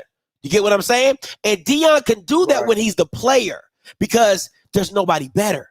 But as a coach, you're not the same caliber of player. You get what I'm saying? So I do believe there's a world where Deion can still be Deion, but inside of those painted lines, when he has the headset on, he has to start becoming the best version of himself as a coach, and that's where he's dropping the ball at. That's where I have to push back. That's the only pushback I got. But I love all your other points. And I got one more question. What's up? Oh, okay. Look, because I'm confused right now. Is Travis okay? If Travis go to the league, is he gonna be a DB or he gonna be a wide receiver? man? He'll be wide receiver. Like, bro, you said what? Wide receiver. No, definitely wide receiver. Okay. All right. That's it. That's all I got. No problem. Appreciate you, bro. All right. Listen, Travis is a NFL wide receiver. I don't care what nobody said. That Bama is good. 48-43 coming to you. Hey, Scotty, how you doing? What's good? I got a question for you. Talk to me. If you're the defensive coordinator for Colorado, wouldn't you want say so over your personnel or who plays and who don't? Absolutely. It's my scheme. It's my player. Yeah. Yeah, because see, my thing is, I think Dion has too much say over who plays and who don't play. Because like what you were saying, like with Kamani McClain and like had Travis to play over top, like you know what I'm saying, like that was a good idea. But my thing is, Dion is not playing Kamani because I think he's trying to prove a point to him. I agree. It's the same point. I 100% agree, right? Dion's the type of guy who he's the type of coach that he has favorites. And with favorites comes abilities and things that I made this point on my Twitter. What's the difference between Jimmy Horn Jr. dropping every ball that was thrown his way against Colorado State and Stoppmeyer getting beat like a drum, right? But one person got a hug and another person got a chastisement. You get what I'm saying? Like there is it. I love the movie Remember the Titans. And in Remember the Titans, This is what Coach Boone said. I'm a mean SOB, but I'm a mean SOB to every single player. That's not Dion. Yeah. That's not Dion. Yeah. And you can see it in the level of how he does his stuff, but go ahead. Yeah, and my other part is with the defense is like that whole trill technique that they doing, it's basically useless because your defensive line can't generate a pass rush. Yeah. Because basically, like the second half, their whole defensive line got wore down. No, and I agree. My thing is with them starting Trevor Woods at linebacker, I thought that was a smart move. I like that. I do like that as well. I like that as well. But the flip side of that is, it's basically, you know what I'm saying, you basically doing it for no reason because you still have Shallow playing safety. You know he can't cover past the line of scrimmage.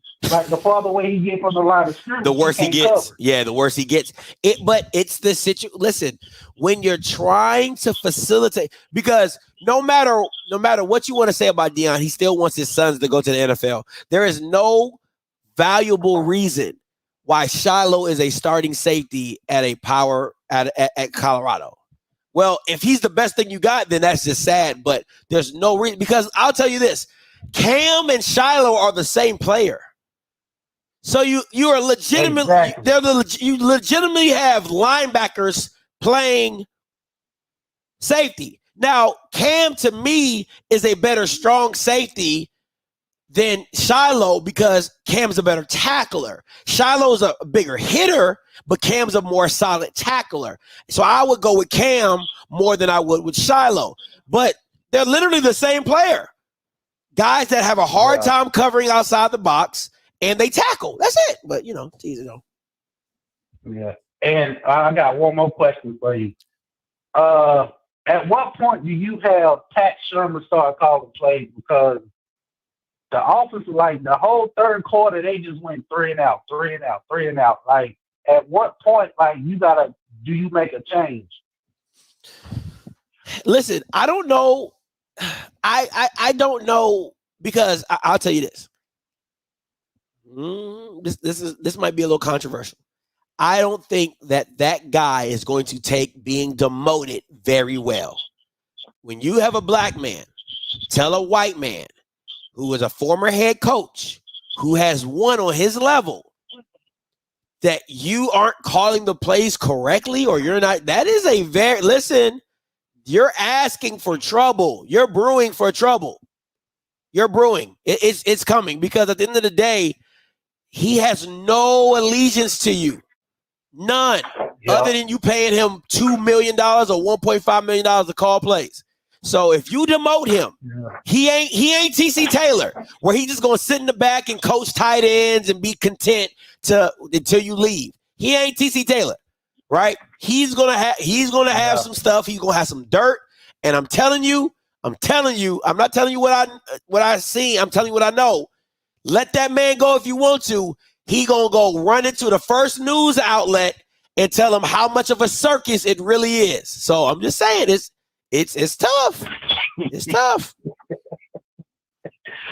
Yeah, I understand that, but something has to be done, Scotty. I mean, for you just to basically have a third quarter like you do all first half, you know what I'm saying, in your other games, like that's like something is wrong there, Scotty. You get what I'm saying? No, I get you, man. But hey, appreciate the call though.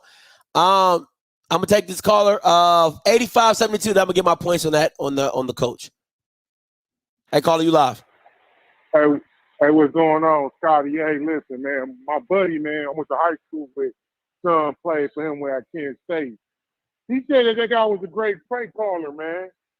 He just said that him going to Colorado, man, it ain't the same kind of scheme. It's not. So like I said, my best friend, dude, that was his son played for him at Kansas State. Just said that whole, I don't know if he's scared. I don't know, man. I'm gonna be honest with you. You've been saying it all year long. Defensive and offensive line, man, ain't where it is for Deion in terms of what they got over there. They got some issues and stuff. Travis didn't really want to go with the contact. I don't know if because he jacked himself up a couple weeks ago. I don't know. But you always said he was scared to get the contact. Well, I'm telling you, my man ain't calling the same stuff he was calling at Kansas State. I don't. No, you're right. No, listen. You are 1,000% correct, because anybody I dare anybody to go back and watch a year of Sean Lewis tape. I watched 3 games of him at the MAC. He needs a mobile quarterback. That is how his system works. Mm-hmm. It's a high, fast-paced triple option, where the triple option is added with passing. It's not the Navy and the Army triple option. It's literally sideline to sideline passing, and the speed of which he calls plays at is what gets people rattled. But in the last year he was at Kent State, he had a white boy, cold. He wasn't a great thrower, but that Bama could run like the wind. He don't have that with Shador. Yeah, so go ahead. So my question with you, Scotty, you think is he gonna change? You think man, because my man, think about it, he left the head coaching job. Granted, he making more money now. I'm telling you, man, Deion should have really focused on the offensive defensive line. And the reason why I say that, I'll never forget when Urban Meyer came back to football after he left and was on TV for a while. Before he went to Ohio State, the very thing he took care of was the defense and offensive line.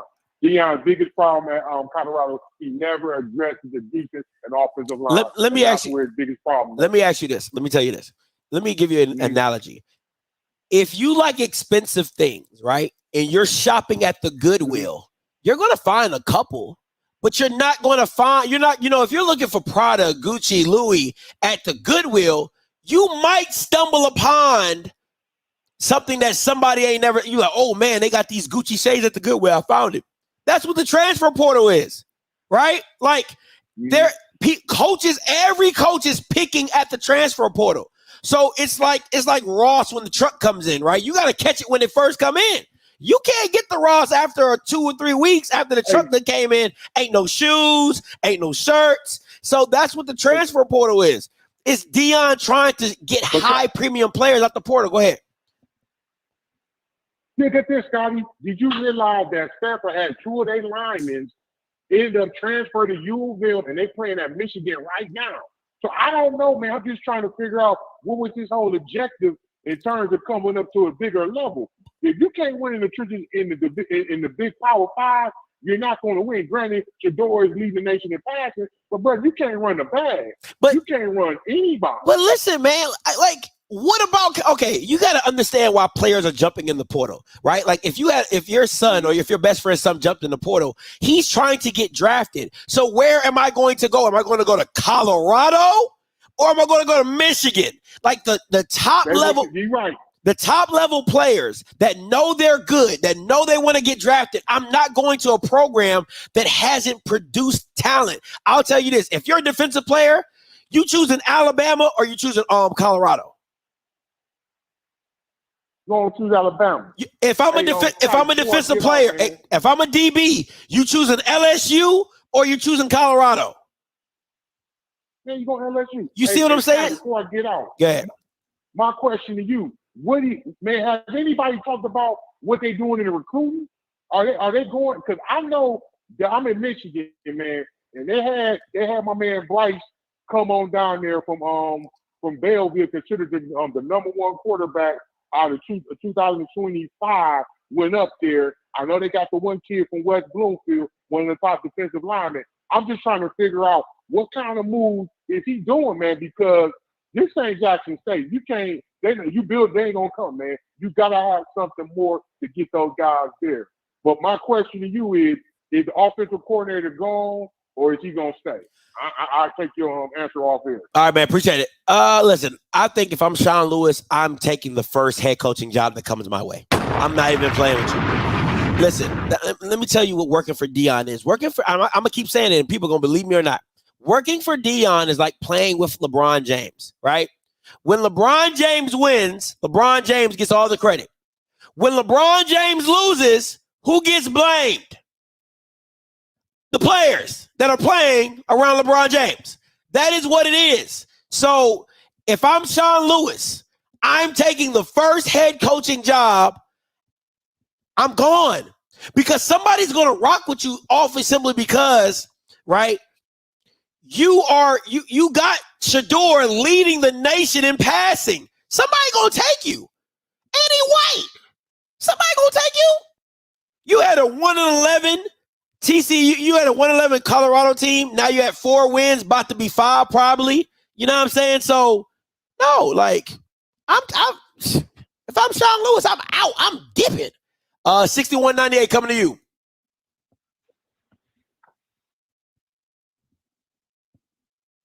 8271 coming to you. I call you live. What's going on, Scotty? Can you hear me pretty good? Yes, sir. I can. What's your name? Where you calling from? This West down in Georgia, man. Talk to me. Everything that's happening in Colorado is exactly what we thought was going to happen. The only thing, it was delayed by maybe 2 or 3 weeks. Everybody that they've beaten prior to here recently were absolute trash juice. And the thing is, now it's about to rear its ugly head. It's because everybody keep talking about these wins and losses. They better than they were last year. I get it, man. But these white folks want him to win. All that shit sounded good when they was 3-0. But now every reason he should have stayed on the HBCU level is about to rear his ugly head. Because see, they want him to come there, man, so they can increase those sales, so they can get that money and all that. And now that he's done that, them damn people want to win. And he's not going to be able to give them that. The only people he's going to be able to get at Colorado are some of these high recruits that play defensive back, because in their mind, they think they can get them in the league. Facts. But other than that, there is no reason whatsoever. Now, at least he had leverage when he was at the HBCU. He can kind of play like the race card and the community deal and all this other kind of stuff. But now that he's on the Power 5 level, there's no reason, Scott. If you're in Georgia, right? Yeah. There's no reason for you to take your Power 5 son or your 4 or 5-star son and skip all these big-time universities and send them to Colorado for what? And the only thing you can say is that your child plays for Prime. That is not good enough. That's the reason why he did not get a Power 5 job to begin with. All the shit that he's about to deal with now, they knew it was coming. Other than notoriety, he would be bigger than any program that he goes to on the Power 5 level. And the white folks don't want that shit, bro. They were just willing to deal with it at Colorado because they was in the dumps because the program was trash and they needed a boost. And he's serving his purpose. He's making them money. He's putting them on the map and all the other shit that ain't got nothing to do with wins and losses. But outside of him actually making an impact on the football field, I'll be surprised they don't win another game. Arizona might whoop their ass.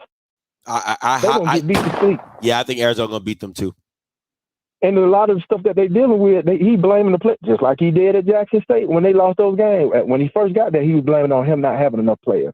Then when they lost the damn Celebration Bowl, he blamed it on the players and they're not getting up to play. Now he blaming the players because he don't know if they love the game or if they not. It's him, poor games management. They lost a 29-point lead in a quarter and a half. At some point, you got to look at game management on both sides of the ball. Facts. We know the defense trash. Other than one game, they done gave up 36+ points. So the defense trash. But even on the offensive side of the ball, there were things that they could have done to slow the ball down and run the clock. 29 points, other than point saving, that's game management. And then not only that, if you look at the amount of recruits that they have, they turn the roster upside down. So if you got that many scholarship players that you brought in, you mean to tell me that Travis Hunter has to play 100 and something plays in order for them to win? Regardless of how good he is. Come on. And on the offense and defensive side of the ball, you turn your roster upside down, and you mean to tell me 5 defensive backs and possibly 5 wide receivers if you go 5 wide. So you turn that roster upside down, and you mean to tell me out of 10 players, only your top 9 is good enough to play on the football field. You don't have nobody that can spare Travis Hunter long enough for him not to play 100+ plays on both sides of the ball. That's either piss poor recruiting or terrible staff and games management. Come on, man. 160-something plays the first game. We knew he wasn't going to last. They talking about 2 shots, but he's not going to last. After coming off a liver injury. You know what I'm saying? So you would want to coming off a liver injury. After coming off a liver injury. So you will want to manage him because you know he's going to take hits on the opposite side at being a wide receiver. So you want to limit his. Oh yeah, I'm with you on that. I'm with you on that. I mean, yeah. So Prime's agenda is getting in the way of those guys that's on the staff. That's on him. That's game management. Don't nobody want all the social media. All this stuff plays a role. They saying that they starting to pick and choose what kind of issues they having now, man, because they lost. All that kind of shit plays a role, man, when you on a staff with Prime. Don't nobody dig that shit, man, that they own. The whole social media and the money thing, it sounds good when you winning. But they look at all of that shit, man, when you losing. And they not with that, bro. Travis Hunter played 140, 50-something plays, and he the best. That shit has never been done, man. Charles Woodson didn't even do that. He's the first player to ever do that. And that's not going to roll. And the only type players he's going to be able to get, Travis Hunter, and of course Shador, and then the Kamara kid. Both of those kids, Kamara, whatever his name is, the only top tier players he's going to be able to get out of high school that does not come out of the portal are kids that had problems at these other Power 5 schools, and they don't have no other option, or they're going to get kids right out of high school that only played defensive back because he played defensive back.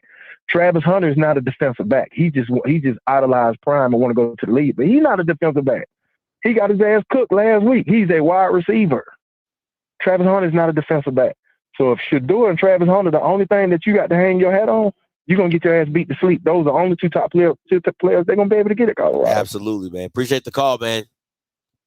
Take care, bro. No problem. Listen, I want to go back to something he said, right? And this is why I said if Deion would have went to an Auburn, if Deion would have went to a high level. See, the thing is that when you're battling college football, you're battling the brand and the coach, right? So the brand of a Michigan, a LSU, Alabama, Auburn, those brands put people in the NFL. Now, the coaching added to that makes that program better, but the brands make them what they are as well. So there is no brand of Colorado putting players in the NFL. Recently, in the last 10 years, other than the running back from Denver who went undrafted, like Alabama's a machine. Georgia's a machine. Well, recently a new machine, right? LSU a machine. Ohio State, Michigan State, they are machines at turning out talent for programs. So what you have to battle with is, one, Deion has to battle with people looking at Colorado as like, if I go to Colorado, will I get drafted? And two, player development. Will Deion develop me? Will those coaches develop me into a better player? That's what you got to deal with. 6198 coming to you. Hey, Scotty, appreciate your call. What's up? What's your name? Where you calling from? 2 questions. Dimir Logan from Atlanta. What's up, man? So pretty much in your opinion, how long does the recruiting process take in your eyes? I mean, he just got the job in January. Like, again, you touched on it, but like you said, transfer. All you really got is transfer portals and players, but it really takes. I mean, tell me if I'm wrong. It's a 3 to 4 year process. Oh, absolutely. Yeah. To build a program, like to see what Deion's doing is like a anonymously just for the turnover, the transition, the complete. But it takes about 2 to 3 years, like, you know, when coaches say to get your players. But see, this is the difference. And I'm sorry, I don't want to, you know, take up your time for your question, but a lot of coaches don't do the high turnover. They coach with what they have, and then they just bring their players on top of that, right? Deion didn't do that. Deion was like, oh, y'all get pink slips, and I'm going to just get my guys in here right now. So that's why you have to hold them a little bit more accountable than other coaches, because most coaches will play with the coach's former players and then work their players in as the 2 or 3 years go. But go ahead. That's fair. Last question is, now, again, we all know the motto, smart, tough, class, disciplined character. In today's society with NIL deals and things of that nature, like he said something at the end of this conference, he wants players that love the game as much as him. I feel like it's just physically impossible in today's era, because there's players not even a quarter of his talent making the same amount he did back in his day and age. Like, look at, and again, people say we love that he's the father figure and everything of that nature, but you're only year let's say year 1 for Power 5. Like, year 15, you're a different person. Like, is that sustainable? Especially when you got players who don't care as much as you do from the work ethic and things of that nature. Listen, I will say this. The only thing you can measure from a player is their work ethic. You cannot measure how much somebody loves the game, because there's a lot of players, and people are going to be like, Scotty, what do you mean? There's a lot of players who love the game more than Deion, right? For what that game has done for them in their lives. They don't have the best work ethic. You get what I'm saying? Like, people think because you love something, you work hard at it. That's not always true, right? If you love it, you're willing to do it. It doesn't mean you have the proper work ethic, the proper habits to capitalize off your love for something, right? So you have to because there's people who don't love the game, but they love what comes from the game, and they work hard at that for the wrong reasons. You get what I'm saying? So there's a lot of things in that that's very tricky on how you say things and blend it. Oh, you love the game. So, like, listen, man, it's just very tough because, one, not everybody comes from the same background as Deion.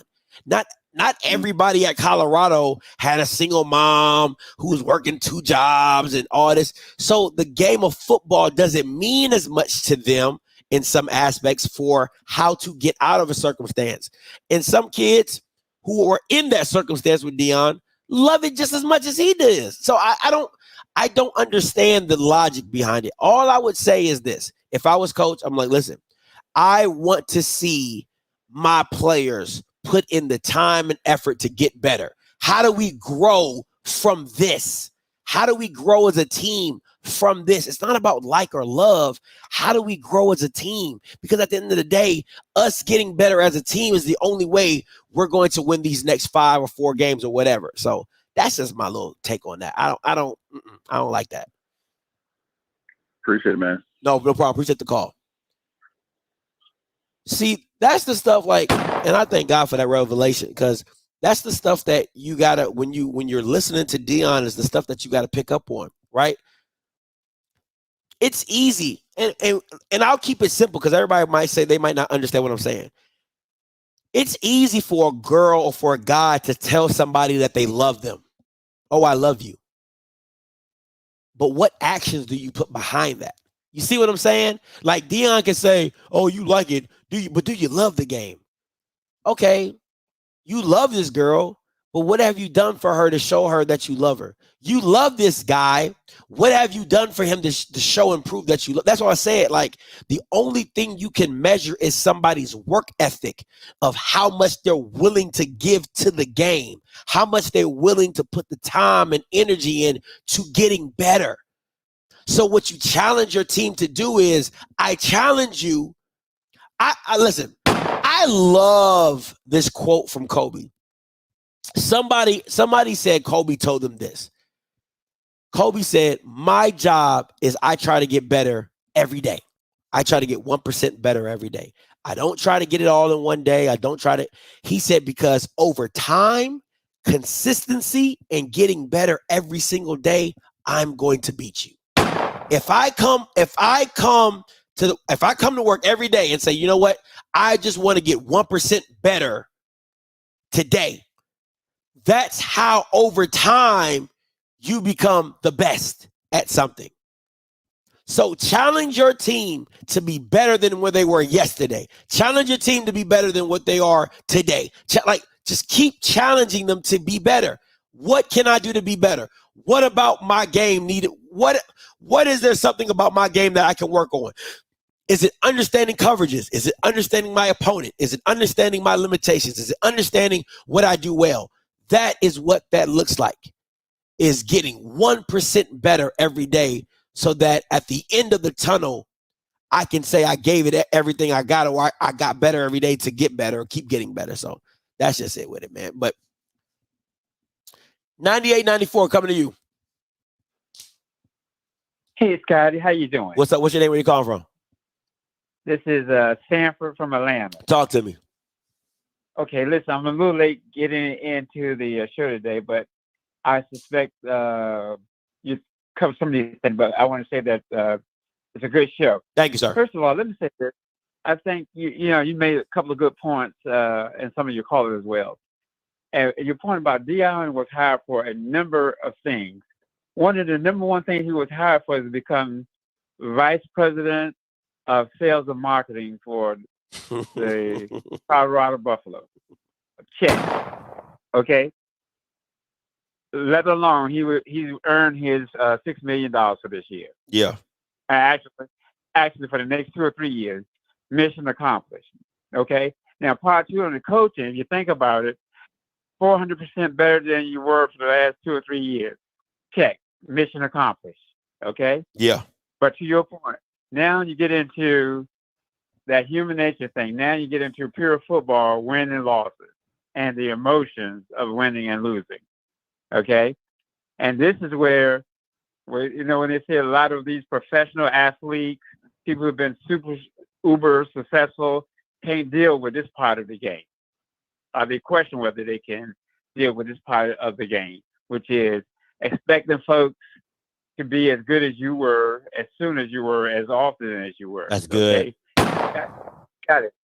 It's a process. Okay. There's, you know what? He, like you said a few minutes ago, he turned over the team and everything like that. But guess what? There are some things in football you cannot skip. Okay. That's good. The team's got to come together. They got to gel. The coach, everything is so brand new. You know what I mean? Yeah. And some of the teams you won with, they weren't crap, but they were pretty good. TCU beat somebody 44 to something the other day. My point is that some things you just can't skip. You just got to go through the process. You know what I mean? Absolutely. And, I think everybody got to accept that. And on your show the other day, when you were on the Jackson State post homecoming show, somebody said on the show, well, Jackson State, they got to kind of rebuild. They're starting all over again. They got to, same thing. So guess what? You're right. It's a process. You get a new season, a new coach, and it's a process. You just can't flip the switch and we pick up where we left off from. Absolutely. Appreciate the call, sir. All right, I'm shutting the call lines down, man. Appreciate it. I'm going to make my last few points and I'm going to get up out of here. Let me say this. I think it's two sides to every story. And I'm going to say this. First of all, I'm on the this is going to be a tough one. Shedeur Sanders and the watch raising and all the antics. I'm going to say this. I look at Shedeur Sanders in the Johnny Manziel type of frame, right? It's all good until the losses. It's all like you can give Shedeur all the stats you want. You can give him all the stuff you want, right?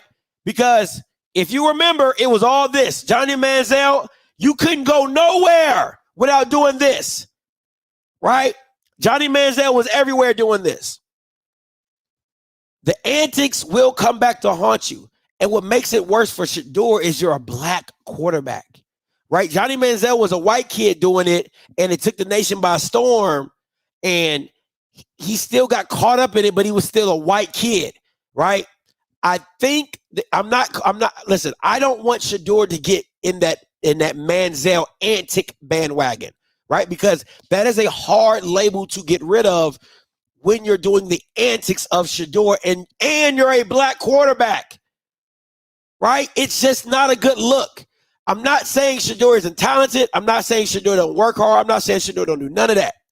All I'm saying is he has to tone it down with the antics, because there are going to be people who don't like you off your antics. There's going to be scouts that don't respect you because of the antics. No matter, it's always a talent intolerance. You're not Caleb Williams. You don't have this immense arm and this immense mobility and all this generational talent, right? You're a great quarterback with solid mechanics and you're good. But people are going to say, how good are you? Because you're always with your daddy. Right? So I don't want to sound like I'm bashing Shador, because I'm not. All I'm going to say is this. If what Deion needs to do is tell his son, right, you got to cool out with the antics. You got to cool out with it, because what you don't want to do is have people find holes and poke them into you just because they don't like your antics. Listen, T.O. is an all-time Hall of Famer. His antics stopped him from being a first ballot Hall of Famer. Right, wrong, or indifferent, it did. So don't tell me what scouts won't do if they do not like your antics. Don't tell me what GMs don't do if they don't like your father and the antics that come with you. So all I'm saying is chill. Just chill with the antics. Last but not least, Cormani McClain. This is a very double-edged sword when it comes to Deion. If Cormani McClain jumps in the portal, I will promise you everything I love, Deion will never get a number one corner ever again. It's a bad look. If the number one DB jumps in the portal and goes away from the greatest DB of all time, it's going to send shockwaves to other defensive backs that, hey, you might not want to go there. Now, you're still gonna get people that want to be interested, and I'm gonna tell Cormani McClain, be very mindful of Deion's staff talking bad about you once you leave. It's stuff I know. Be very mindful of Deion's staff talking bad about you if you jump in the portal to other coaches. Your talent is going to get you to another Power 5 program. That's not debatable. But just be mindful of that. But I'm telling you this right now. If Deion loses the number one DB to the portal, it is going to send shockwaves. And kids like Cormani McClain have friends, and their friends are good, and their friends live on social media. Stuff is going to get out in a heartbeat, fast and furious. So just be looking out for those things, all right? Listen, appreciate everybody for tuning in. All you Colorado fans, that we I hope y'all cry together. All you Bammers, I'm rooting for every loss, right? And listen, until next time, you know what I'm going to do. I'm going to holler. God bless.